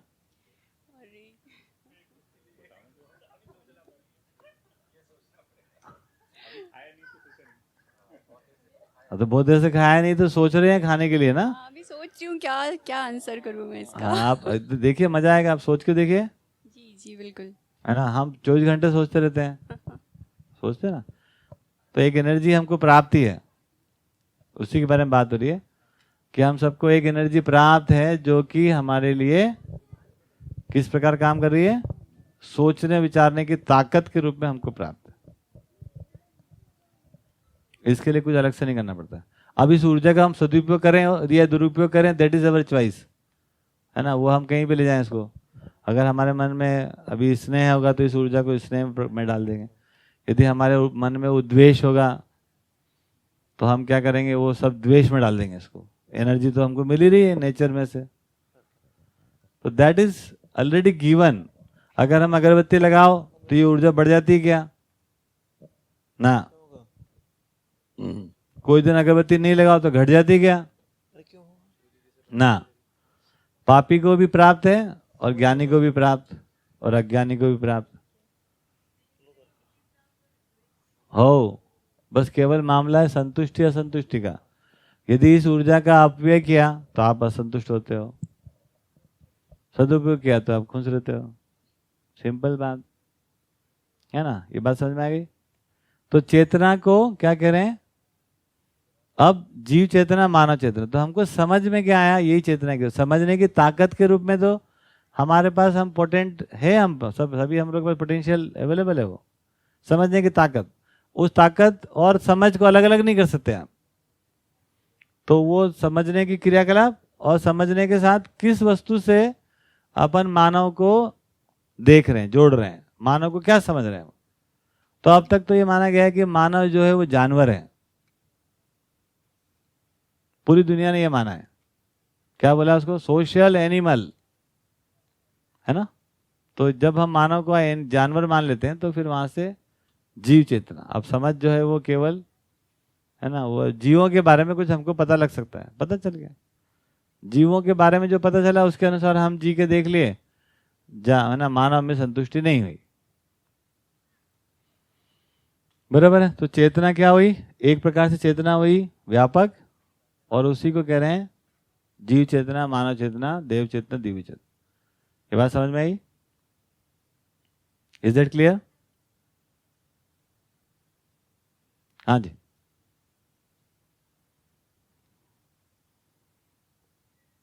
सवा 11 नहीं, सवा 1 जी।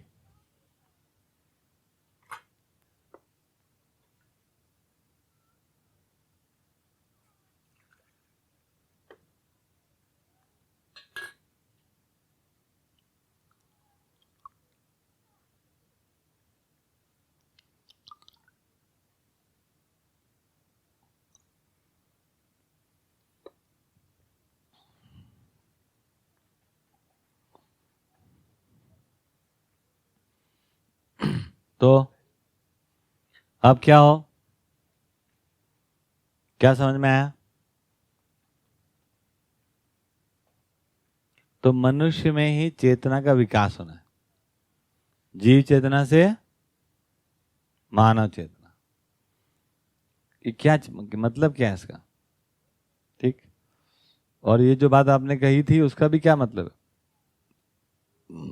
तो मनुष्य को संतुष्ट होना है, हाँ या ना? संतुष्टि को ओढ़ा नहीं जा सकता। आप संतुष्ट रहो, संतुष्ट रहो।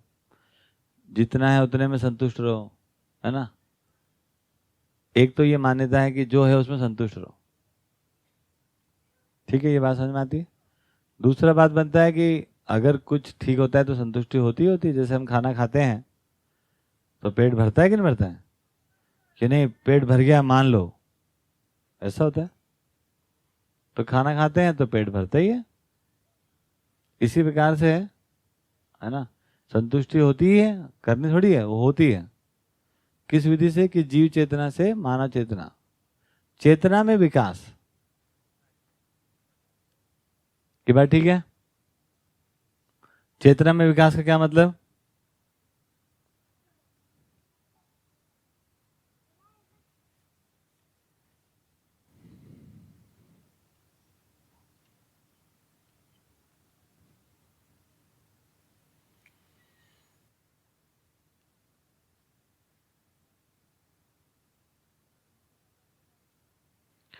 तो जीव चेतना में मानव में एक प्रकार की क्षमता है। वो क्षमता को हम उसका बेस मिनिमम मान सकते हैं, कोई मैक्सिमम मान सकते हैं। जीव चेतना में कितना भी विकास करेंगे इसके ऊपर नहीं जाता है। ये बात समझ में आई? मतलब जीव चेतना में जीने पर आप कितना भी बढ़िया से विकास करने के सोचेंगे, उसका एक लिमिट है। ज्यादा से ज्यादा हम अम्मा नहीं बन सकते हम, है ना, न्यायपूर्वक नहीं जी सकते। लेकिन हाँ, क्योंकि पूरा ज्ञान ही जीवों के संदर्भ में है ना। सबसे बढ़िया क्या है? कैसा जीना चाहिए? टाइगर जैसा जीना चाहिए, शेर जैसा। एक बच्चा शेर का अच्छा, है ना। अब ये सब रेफरेंस क्या है? जानवर ही है। अच्छा, तो उसमें ज्ञान के रूप में जो मानव को समझ में आया, जीने के रूप में जो समझ में आया, तो मनुष्य में जो क्षमता है वो क्षमता का एक मैक्सिमम हाइट है, उससे आगे वो जा ही नहीं सकता है। वो न्यायपूर्वक जी नहीं सकते, वो धर्मपूर्वक जी नहीं सकते, वो सत्यपूर्वक जी नहीं सकते। इसलिए चेतना विकास की आवश्यकता है। जब तक न्याय धर्म सत्यपूर्वक जिएंगे नहीं, जब तक संतुष्टि होगी नहीं, जब तक केवल सुविधा संग्रह, अपना नाम बढ़ाओ, अपना पद बढ़ाओ, पैसा बढ़ाओ, इसको दबाओ, उसको डराओ, उसको मदद करो, जब तक इतनी कहानी है तब तक क्या हो गया? वो संतुष्टि नहीं है। तो और अधिक करने से हमको लगता है संतुष्ट हो जाएंगे। तो क्षमता विकास की बात तो हो रही है, लेकिन क्षमता विकास चेतना विकास के साथ जुड़ी हुई है। नहीं तो क्या हो गया? जीव चेतना में, या तो जीव चेतना में जीते हुए आदमी कैसा है? या तो वो शोषित है, या वो मैक्सिमम हाइट क्या है उसकी? शोषक हो जाएगा वो। या तो वो पिटेगा, है ना, पिटाई खाता रहेगा, शोषित होगा, या वो शोषक होगा। समझ गए? या तो वो गरीब होगा, और या वो अमीर होगा। या तो वो दीन होगा, और नहीं तो क्रूर होगा। ठीक है ये बात? तो इसमें भी जिस प्रकार से दुनिया में अभी चल रहा है एजुकेशन व्यवस्था, जो भी संविधान, वो सारा संविधान जंगल राज है ना शुक्ला जी, है ना। जिसकी लाठी उसकी बहन। हम सब जंगल में ही आज भी, केवल कपड़ा पहनना सीखे, केवल हम अच्छी भाषा बोलने लगे, केवल कोई टेक्नोलॉजी हमारे पास आ गई, जो अंदर सार है जीने का, जो तौर तरीके हैं, वो तो अभी वहीं के वहीं है। इसमें ग्रोथ की जो बातें लोग कर रहे हैं, वो ग्रोथ केवल इतना ही हो सकता है कि एक शोषित आदमी है, उसको दुनिया ने मदद कर दी तो वो शोषक बन गया। गरीब आदमी था, उसको सरकार ने मदद कर दी, दुनिया ने मदद कर दी, और वो अमीर बन गया। अमीर शोषक ही होते हैं, गरीब शोषित ही रहते हैं।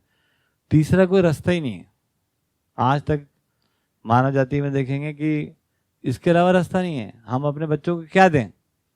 या तो उनको हम, है ना, गरीब होने की प्रेरणा देते हैं, और या अमीर बनने की दें। ठीक है ना। हर गरीब माँ बाप जो है वो अपने बच्चों को अमीर बनने के लिए प्रेरणा देते हैं।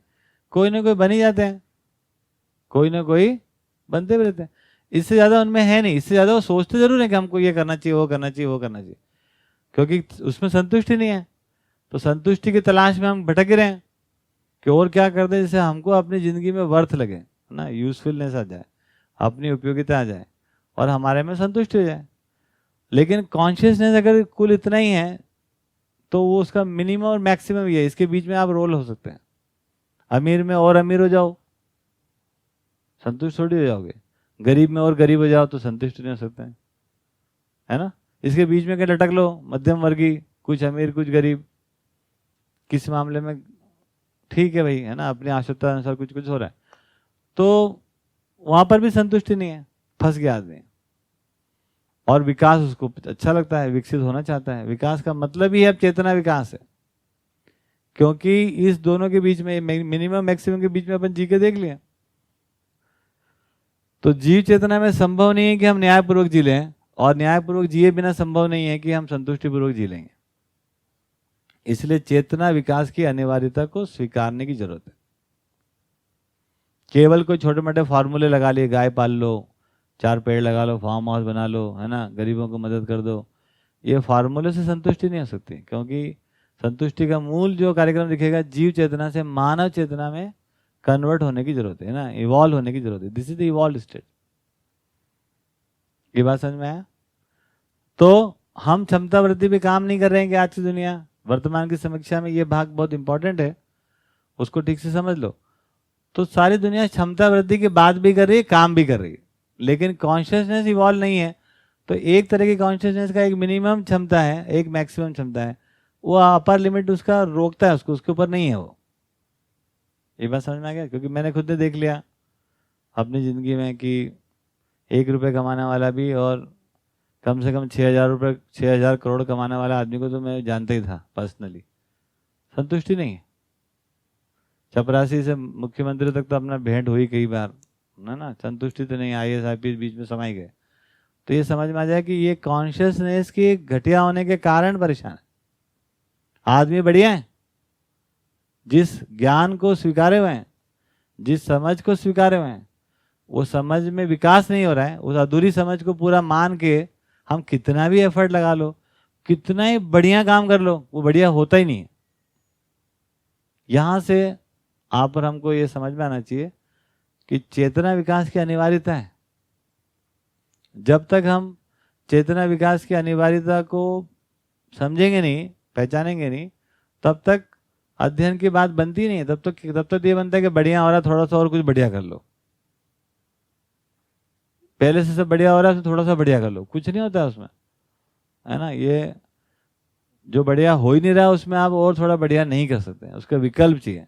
आज जैसा एजुकेशन है, आज जिस प्रकार की सोसाइटी है, आज जिस प्रकार का हमारा भरण पोषण का तरीका है, आज जिस प्रकार का एनवायरमेंटल हम क्राइसिस में जी रहे हैं, क्या तौर तरीके हैं, वो सब में देखेंगे आज संविधान जैसा है, वो सब में कितना भी ठीक करके ठीक नहीं कर सकते उसको, उसका विकल्प चाहिए।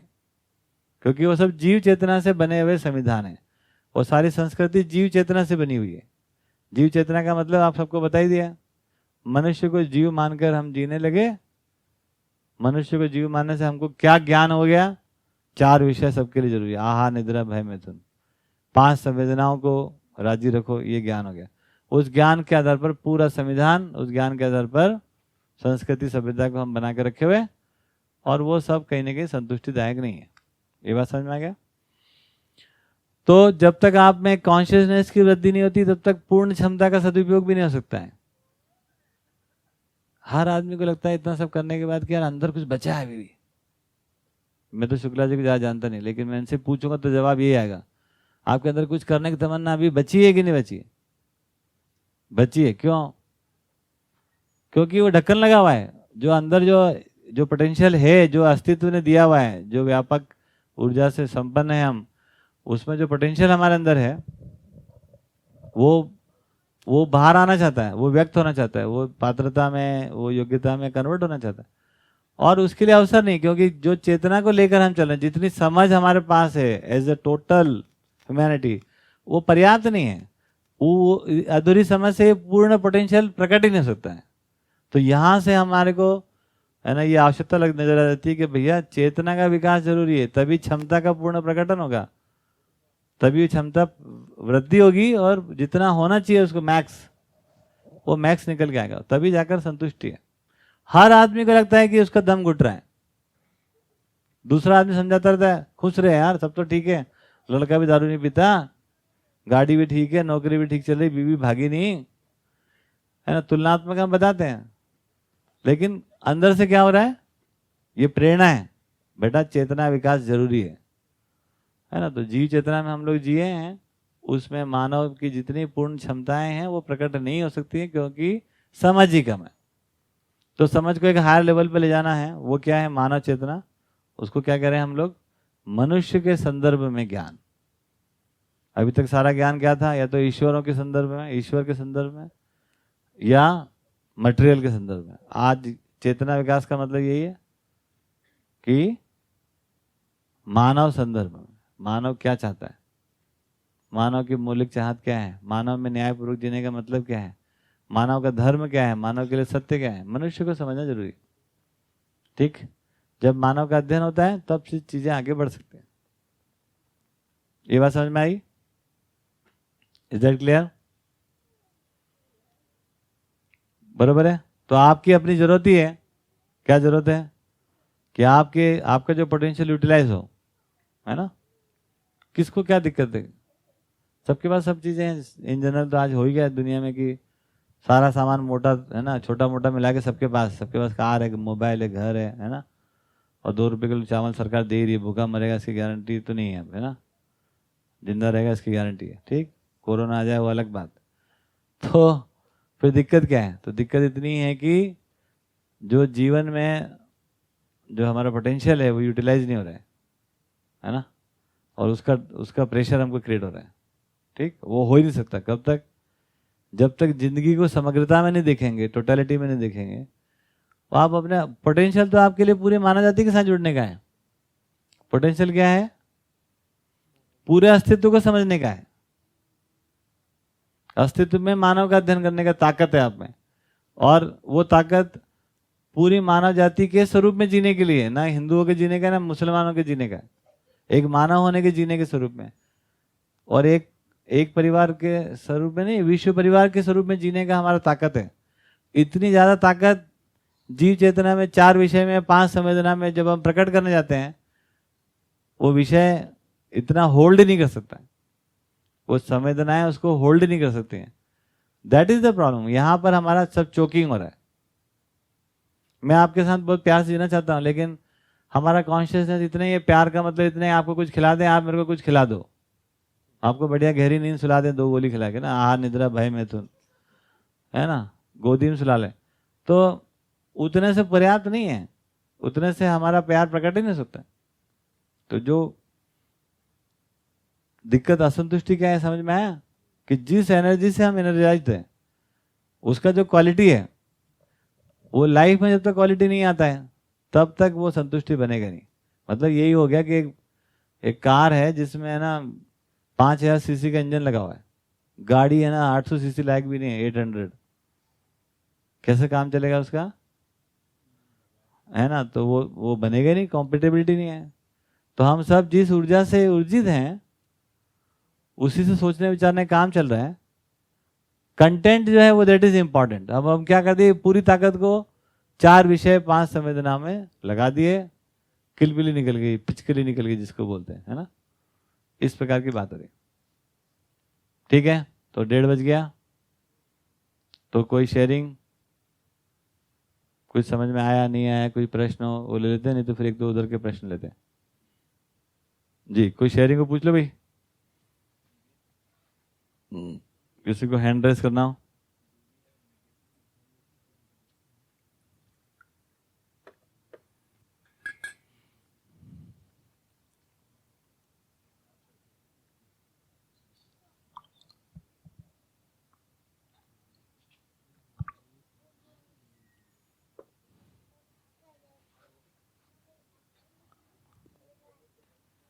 हाँ जी,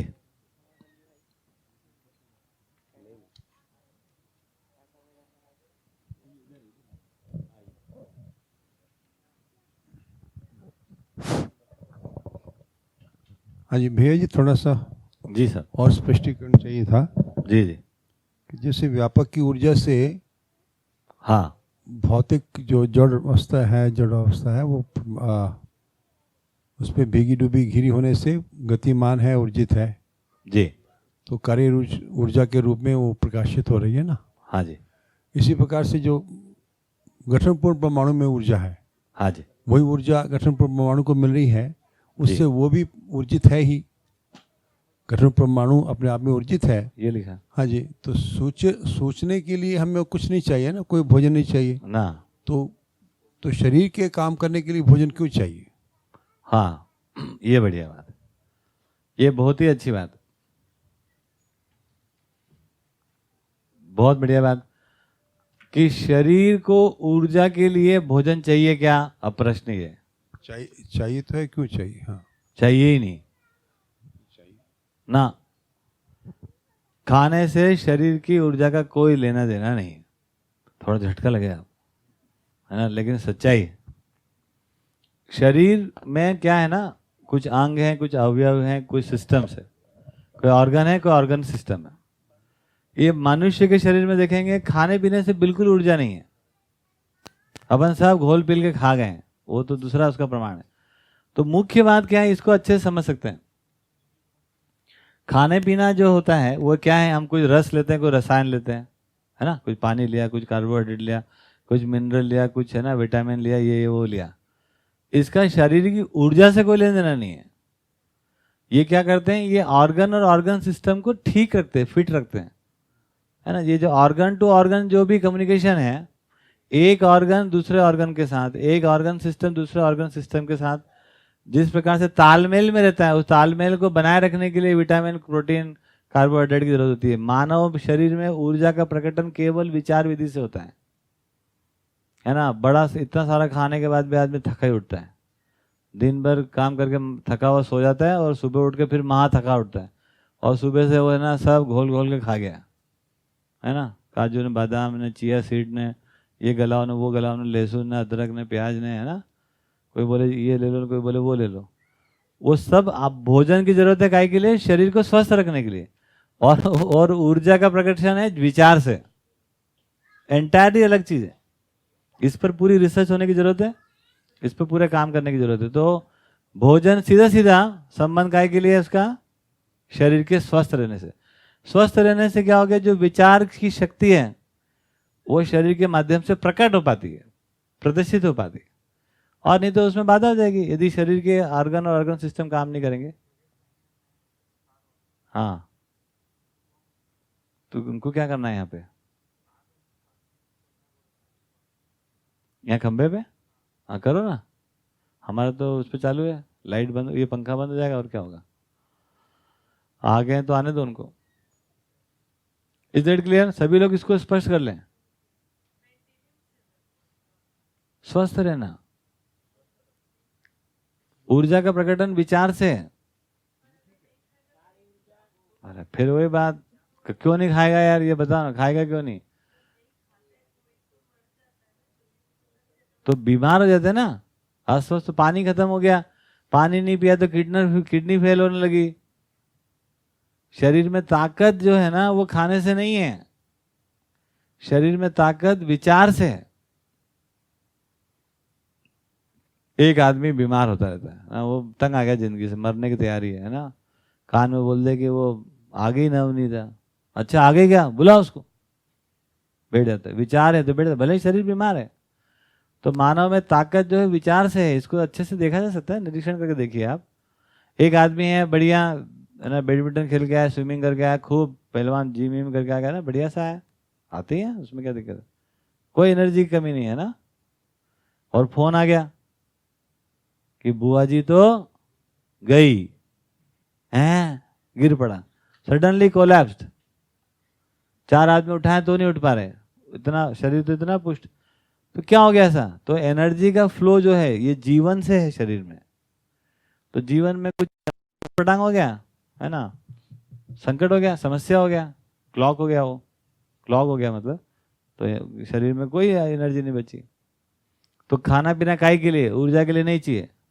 खाना पीना चाहिए शरीर को स्वस्थ बनाए रखने। तो खाना पीना कैसा होना चाहिए, अब उसकी अलग परिभाषा होगी। ऊर्जा जो है समाधान के साथ है। आप देखो छोटे बच्चे, छोटे बच्चों को कोई समस्या नहीं है, क्योंकि उनकी सबसे बड़ी समस्या माता पिता है और अभी वो माता पिता को पहचाने नहीं है, थोड़ा टाइम लगेगा उनको, तो उनको कोई समस्या नहीं। आप देखिए उनका एनर्जी लेवल देखिए, और कितना खाते हैं वो, कितनी मसल होती है उनकी, है ना, कितनी हड्डी होती है उनकी, ना उनकी हड्डी मजबूत, ना उनके पास मसल, ना उनका कोई डाइट है।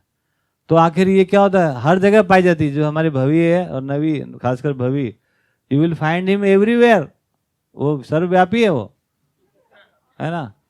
थोड़ी देर में यहाँ, थोड़ी देर में डाइनिंग हॉल में, थोड़ी देर में पिक्चर दिखेगा क्या हो रहा है, फिर वापस गौशाला शायद नहीं आती, बाकी सब जगह आपको दिखाई देगी। तो इतना एंथू है जिंदगी का, क्योंकि नया नया शरीर लिया हुआ है ना, चीज़ें इतनी अट्रैक्ट कर रही, लाल कलर, हरा कलर, है ना, इतना उत्साह बना, उमंग, वो भागते रहता शरीर, है ना। और वो जिस दिन जब शरीर एकदम काम करना बंद कर देगा तब सो जाएंगे, वो काम करना शुरू किया, भागा दौड़ी शुरू। तो ये बहुत बड़ा भ्रम है कि हम बढ़िया बना बना खाएंगे अपने घर में चुपचाप तो बहुत ताकत आ जाएगी, ऐसा कुछ होने वाला नहीं है ना। चाहे घर में खाओ चाहे बाहर खाओ, खाने का ताकत से कोई लेना देना नहीं है। उसका प्रमाण है, उधर देखो शुक्ला दीदी आके बैठी है, उनसे पूछो क्या क्या नहीं खा के देख लिया यार, ऊर्जा ही नहीं आ रही है, थके हारे सोए, थके हारे उठ रहे हैं। कोई बोले है ना सुबह विनेगर खाओ इसके साथ, भैया दिक्कत कहीं और है, जिंदगी में उत्साह की कमी है, उधर ठीक होना है, खाना थोड़ा ठीक होना है। खाना ठीक होगा किस प्रकार से, ऊर्जा के लिए खाना पीना ठीक होना कोई मतलब नहीं, स्वस्थता के एंगल से खाना पीना, क्योंकि वहां पर पानी को बहना है इधर से उधर, हवा को इधर से उधर जाना है ना, और सारा जो भी मिनरल, कार्बोहाइड्रेट, विटामिन यहाँ वहाँ पहुँचने हैं, वो सब काम होता रहेगा ना। ऊर्जा का मामला तो भैया उधर है, अक्षय ऊर्जा प्राप्त है ना। तो ये इसको ठीक से समझना चाहिए, इसमें कोई दिक्कत नहीं है। तो फिर आसान है, देखिए आपके आहार पे आपका शरीर वैसे भी बहुत, है ना, डिपेंड नहीं करता है, क्योंकि शरीर की जो प्राइमरी जो जरूरत है ना, वो शरीर खुद पूरी कर लेता है।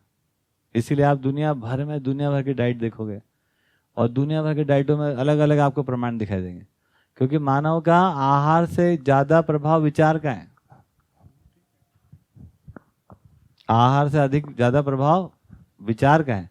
हमारे यहाँ गौशाला है, आप प्रयोग करके देख लो, कोई एक गाय ले लो, कोई सी भी, है ना, और एक तेल का पीपा ले लो, ठीक बता रहा हूँ मैं, 15 लीटर का ऑयल का डब्बा, आप पिला दो उसको 250 ग्राम रोज, आपको 1 महीने में पीपा खत्म होगा, उसकी हेल्थ अलग दिख जाएगी।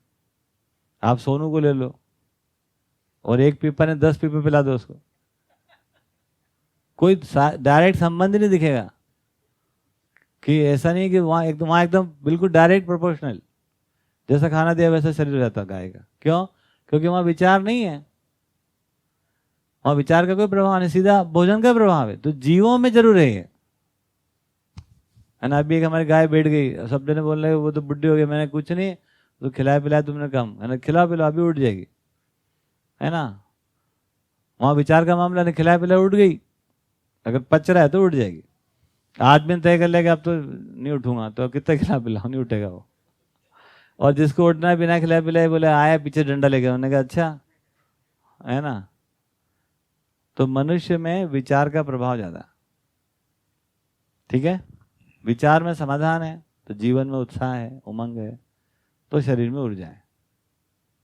समझ गए? अब स्वस्थ रहने के लिए भोजन करिए, स्वस्थ रहने के लिए अब व्यायाम भी करना पड़ता है, स्वस्थ रहने के लिए काम भी करेंगे अपन, है ना।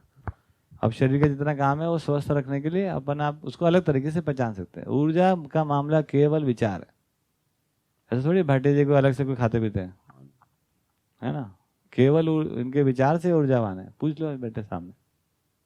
अरे मेरा प्रश्न थोड़ा सा मैं अपने को थोड़ा सा और क्लियर करना चाह रहा था, जी, जी। कि जैसे वो बहन जी भी पूछ रही थी ना कि हम कुछ खाते हैं ना, मतलब कुछ खाते किसके लिए हैं, क्योंकि शरीर चलता रहे, शरीर की सिस्टम बराबर चले। वो मैं थोड़ा सा तो उसको देख पा रहा हूँ कि शरीर के सिस्टम को बनाए रखने के लिए खाना है। हाँ, ये थोड़ा तो पकड़ में आ रही है बात, है ना। हाँ। तो अंदर के जो गठनपूर्ण परमाणु जीवन है, उसके अंदर जो ऊर्जा आई है, उस ऊर्जा ऊर्जित है, उसको कुछ भी नहीं चाहिए। इसको क्यों चाहिए होता है? किसको? क्योंकि परमाणु को तो यहाँ भी नहीं चाहिए, शरीर के परमाणुओं को यहाँ पर भी कुछ नहीं चाहिए। परमाणु से बन गए अणु, अणु, हाँ, अणु से बन गए अणु रिचित पिंड, उनसे बन गए अंग, अंग से बन गए प्रत्यंग, ठीक है। अंग प्रत्यंग मिल गए, ये सब है ना, ये बन गए। तो ये क्या हो गया, एक मशीन डिजाइन हो गया, it is some sort of machine. Done done done. तो मशीन में मैकेनिज्म ठीक रहने के लिए चाहिए, हाँ वो तो ऊर्जा नहीं है वो हाँ, नहीं, केवल ठीक। फंक्शनलिटी, उसके फंक्शन के लिए उसको बस, चाहिए। बस, बस, बस। ठीक ठीक हाँ। ठीक ठीक है। ऑयलिंग ग्रीसिंग हो रहा है। ठीक है। जैसे जैसे दीपक को तेल चाहिए जलने के लिए, हाँ, शरीर के अंदर सारे सिस्टम को चलने के लिए चीज चाहिए। बस, बस। Done done no Done. Problem, this is तो ताकत जो है वो ठीक है, केवल उसके विचार हिसाब से। ठीक है, हाँ ठीक है ना। हाँ, नहीं ठीक, 150-200 का मुद्दा नहीं है। ये बात सबको समझ में आ रही है? मन स्वस्थता ही, आप देख ही सकते हो, जिनका उत्साह है उनका देखिए बॉडी का ना, मन क्या डाइट है स्वस्थता क्या ही नहीं है, वो सब मेंटेन कर लेते मनोबल हैं है, ना। मनोबल ही शुद्ध विचार ही मनोबल है। हो वो ठीक ठीक। वो तो अभी आगे की बात है, वो तो पवित्र विचार मनोबल है, वो एक आगे की, एक और स्टेप अहेड है। अभी तो उसके पहले जीव चेतना में भी अगर आप देखेंगे तो वहां पर भी आदमी में, चाहे वो 4 विषय का ही भोग के मन हो, उत्साह है, उमंग है ना, तो वो अपने शरीर को टनाटन बनाए रखता है। ठीक है, तो ये बहुत बड़ा भ्रम था, ये निकल जाए कि खाने से ऊर्जा नहीं है शरीर में। खाना स्वस्थ रहने के लिए, बीमार रहने के लिए, है ना, बीमार हो जाने पर स्वस्थ कैसे होना उसके लिए है। हर आयु वर्ग में किस प्रकार का अंग अवयव काम करते रहे उसके लिए कुछ काम है। ताकत जो है, प्रकटन जो है उसका, ऊर्जा जो है वो विचार पूर्वक है ना, ऐसा। ठीक है, चलिए और कोई मुद्दा है, कोई प्रश्न है भाई? किरण भैया पूछ रहे हैं कि जब गठन पूर्णता हुई तब मानव शरीर नहीं था, तो बिना मेदस तंत्र के जीवन में सोचने विचारने की क्रिया कैसे हुई? ना, कोई क्रिया नहीं, जीवन जैसा है वैसा बना रहता है। सोचना विचारना जो है वो जीवन जब शरीर के साथ अस्तित्व में आता है उसके बाद 4.5 क्रिया एक्टिवेट हो जाती है। 4.5 क्रिया रहती ही है, 10 क्रिया रहती ही है, लेकिन वो काम नहीं करती है, उसको कंटेंट चाहिए ना। ये तो सोचना विचारना एक कंटेंट का मुद्दा है ना। शरीर लेते से शरीर एक कंटेंट बन गया, एक वस्तु बन गया, उस वस्तु के साथ वो 4.5 क्रिया प्रकट हो जाती है। और जैसे ही मानव का अध्ययन कर लेते हैं तो 10 क्रिया प्रकट हो जाती है। तो मानव के अध्ययन से वो कंटेंट मानव हो गया, न्याय कंटेंट बन गया, व्यवस्था कंटेंट बन गया, 10 क्रिया हो गया। ठीक है, तो जीवन गठन पूर्ण हो गया, उसके कितने ही साल बाद हो सकता है कि मानव शरीर की उत्पत्ति हुई हो, उससे कोई फर्क नहीं पड़ता। वहां पर कोई टाइम है ही नहीं, ऐसा नित्य वर्तमान है, स्टेगनेंट है वो तो, है ना। शरीर के साथ फिर अब ये भूतकाल भविष्यकाल की बात शुरू हो रही है ना। 1 साल 2 साल 10 साल 20 साल, शरीर के बिना जीवन में क्या है, कोई काल थोड़ी ना इस प्रकार से, केवल वर्तमान काल। और कोई प्रश्न?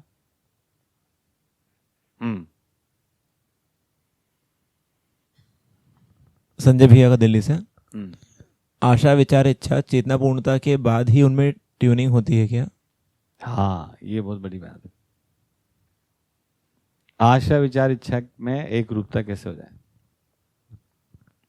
तो ये बहुत इंपॉर्टेंट बात है, क्योंकि जीव चेतना में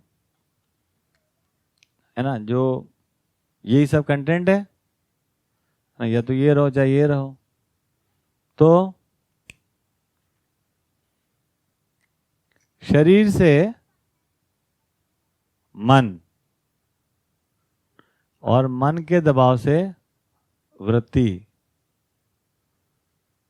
और वृत्ति के दबाव से चित्त काम करता है। ये सब में ये उल्टी गंगा बह रही है, इसलिए इसको दबाव बोलते हैं।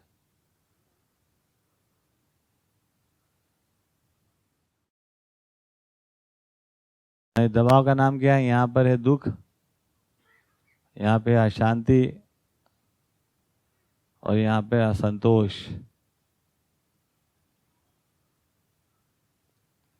मतलब शरीर को कुछ चाहिए और ये शरीर अपनी जो भी चाहिए, जो भी सूचना मिल रही है देख रहा है, उसको खुद पूरा नहीं कर सकता।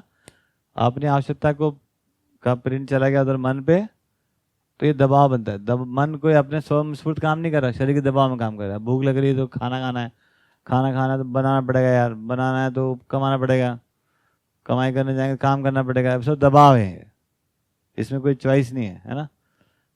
तो इस प्रकार से आप मन उसको पूरा नहीं कर पाता, क्योंकि मन को तुलन करवाना पड़ेगा, क्या खाना है क्या नहीं खाना है, क्यों खाना है, कैसे खाना है, तो वो तो वृत्ति के पास चले जाएगा, और वृत्ति जो है वो चित्त के पास चला गया। इस प्रकार से इसमें एक रूपता है ही नहीं, क्योंकि चित्त जो है वो वृत्ति के हायर फैकल्टी लोअर फैकल्टी के दबाव में काम कर रही है। हायर फैकल्टी जो है लोअर फैकल्टी के दबाव में काम कर रही है। तो कभी भी आशा विचार इच्छा में एक रूपता हो ही नहीं सकती। यदि हो जाती, आशा विचार इच्छा में यदि एक रूपता हो जाती जीव चेतना में जीकर, तो हम लोग सब सुखी हो जाते हैं, हमें कोई क्लेश ही नहीं होता, हमें कोई द्वेष, कहीं दिक्कत ही नहीं आती, कोई प्रॉब्लम ही खड़ी नहीं होती, समस्या ही नहीं होती जी। सारी समस्या तो ये है कि हम चाह कुछ रहे हैं, विचार कुछ और हो रहा है ना, और ना हमारा चित्रण कुछ और है, होना तो ये चीज है यार। तो इसमें जो अनेकता है ना, एकता का अभाव है, यही दुख का कारण है। तो जब तक, अब सही चक्र क्या है, आत्मा के प्रभाव में बुद्धि, और बुद्धि के प्रभाव में फिर चित्त, और चित्त से वृत्ति, और वृत्ति से मन, और मन से शरीर, और शरीर के क्रियाकलाप। This is the harmony. ये हार्मनी है, ये जो है अगेंस्ट द हार्मनी है। इसी को फिर आप जिंदगी के साथ जोड़ेंगे तो इसका कंटेंट ये है, दीनता से क्रूरता की ओर, है ना, गरीबी से अमीरी की ओर, शोषित से शोषक की ओर। ये सब दबाव है ये, क्योंकि आप शोषित होना नहीं चाहते, ऑप्शन है नहीं, या तो शोषित रहो या शोषक रहो, तो फिर इतने ही ऑप्शन है, तो दो ऑप्शन में आपको जीना मजबूरी है, तब जाकर इस प्रकार की बात बनती है। ठीक है ना ये बात। शुक्ला साहब, दुनिया की हालत देखिए, कितने विद्वान हो गए अपन, लेकिन आज जो बच्चा पैदा हो रहा है उसके पास केवल दो ऑप्शन है हम दे पा रहे हैं कुल। एक ऑप्शन है कि बेटा तुम या तो गरीब रहो, शोषित रहो। दूसरा ऑप्शन है कि तुम या तो शोषक बनो, है ना। तो आप सोचिए, बच्चा दोनों बनना नहीं चाहता है, चाहे मेरा हो चाहे आपका। बच्चा नौकरी बनना नहीं चाहता है, बच्चा व्यापार ही करना नहीं चाहता है, क्योंकि नौकरी व्यापार कोई सहज कार्यक्रम नहीं है, अननेचुरल। अननेचुरल कैसे करें? एक तो बच्चा चाहता ही नहीं है, दूसरा प्रकृति में ही नहीं है। प्रकृति में कोई नौकरी नहीं, शेर को राजा थोड़ी ना है। फालतू की बातें हम करते रहते हैं ना। शेर को साल भर में 30 बार खाना नहीं मिलता, रेबिट दिन भर खाता रहता है, बकरी 24 घंटे खाती है, काय का राजा। ये हमने अपने मन गढ़ंत कल्पनाएं जो है ना वहां भी लगा रखी है। तो प्रकृति में नौकरी भी नहीं है, प्रकृति में व्यापार भी नहीं है, लेकिन हम क्या ऑप्शन अवेलेबल करा रहे हैं बच्चों को कि या तो नौकर बनो या मालिक बनो, और ये दोनों ही वो बनना नहीं चाहता है। इसलिए बच्चे जैसे जैसे बड़े होने लगते हैं उनकी खुशहाली कम होती है। छोटे बच्चे एकदम खुशहाल रहते हैं, जैसे जैसे उनको पता चला कि कुल दो ही ऑप्शन है भैया, और जब ये निर्णय कर ले कि अपने को दोनों में से एक चूज करना है, तो उस दिन के हंसी खुशी के गायब, नकली, है ना। तो ये दुर्भाग्य, इस दुर्भाग्य से कैसे बाहर निकले हैं। और एक अकेले निकलने से कुछ नहीं होता है, उसका कोई अगर तरीका पकड़ में आएगा तो सभी निकल सकते हैं, है ना। तो उसी पर यहाँ पे काम हो रहा है कि नौकर मालिक हुए बिना, अमीरी गरीबी के चक्कर कुछ से मुक्त होकर, है ना, और जो है वो शोषित शोषक का चक्कर से मुक्त होकर कैसे हम सम्मानजनक, विश्वासजनक, समृद्धि कारक विधि से जी सकते हैं, उसी के लिए ये एक शोध संस्थान टाइप से है। यहाँ पर हम लोग मध्य दर्शन का अध्ययन करके, है ना, ये समझ पा रहे हैं कि कैसे जिया जा सकता है। वो तो समझ में आ गया, पिछले 27-28 साल हमको लग गए इसको समझने में। समझ में आ जाने के बाद अभी पिछले कुछ साल से इसको जीने का मॉडल के रूप में खड़ा करने की कोशिश चालू है। छोटा सा कोशिश, जिसमें कोई नौकर नहीं हो, कोई मालिक नहीं, कोई शोषण नहीं, ना तो आदमी का, ना चींटी तक का, किसी का भी नहीं। तो बिना किसी को मूर्ख बनाए, बुद्धू बनाए, अपन कैसे ईमानदारी से काम कर लें, इस पर यहाँ पर काफ़ी अच्छा काम हो रहा है। और उसमें काफ़ी परिवार इसमें जुड़ते चले जा रहे हैं। उनको लग रहा है ये मॉडल ठीक ही है। उसको और ठीक से समझने के लिए ये सब कंसेप्ट काम करते हैं, क्योंकि विश्वास तो समझने से आएगा, देख भर लेने से तो आता नहीं। जैसे आप भी देख के चले जाओगे, थोड़ी विश्वास आ जाएगा कि हाँ ऐसा हम भी कर लेंगे। लेकिन देख भी लिया और समझ भी लिया तो फिर आ जाता है विश्वास, फिर लोग जीने को तैयार हो जाते हैं। और यही देखा हमने कि बड़ों में जितनी धीरे से आता है, बच्चों में जल्दी से आता है, क्योंकि बच्चे वैसे ही जीना चाहते हैं। है ना। तो इस प्रकार से चींटी की चाल से हमारा काम, चींटी की चाल से चालू है। हाँ,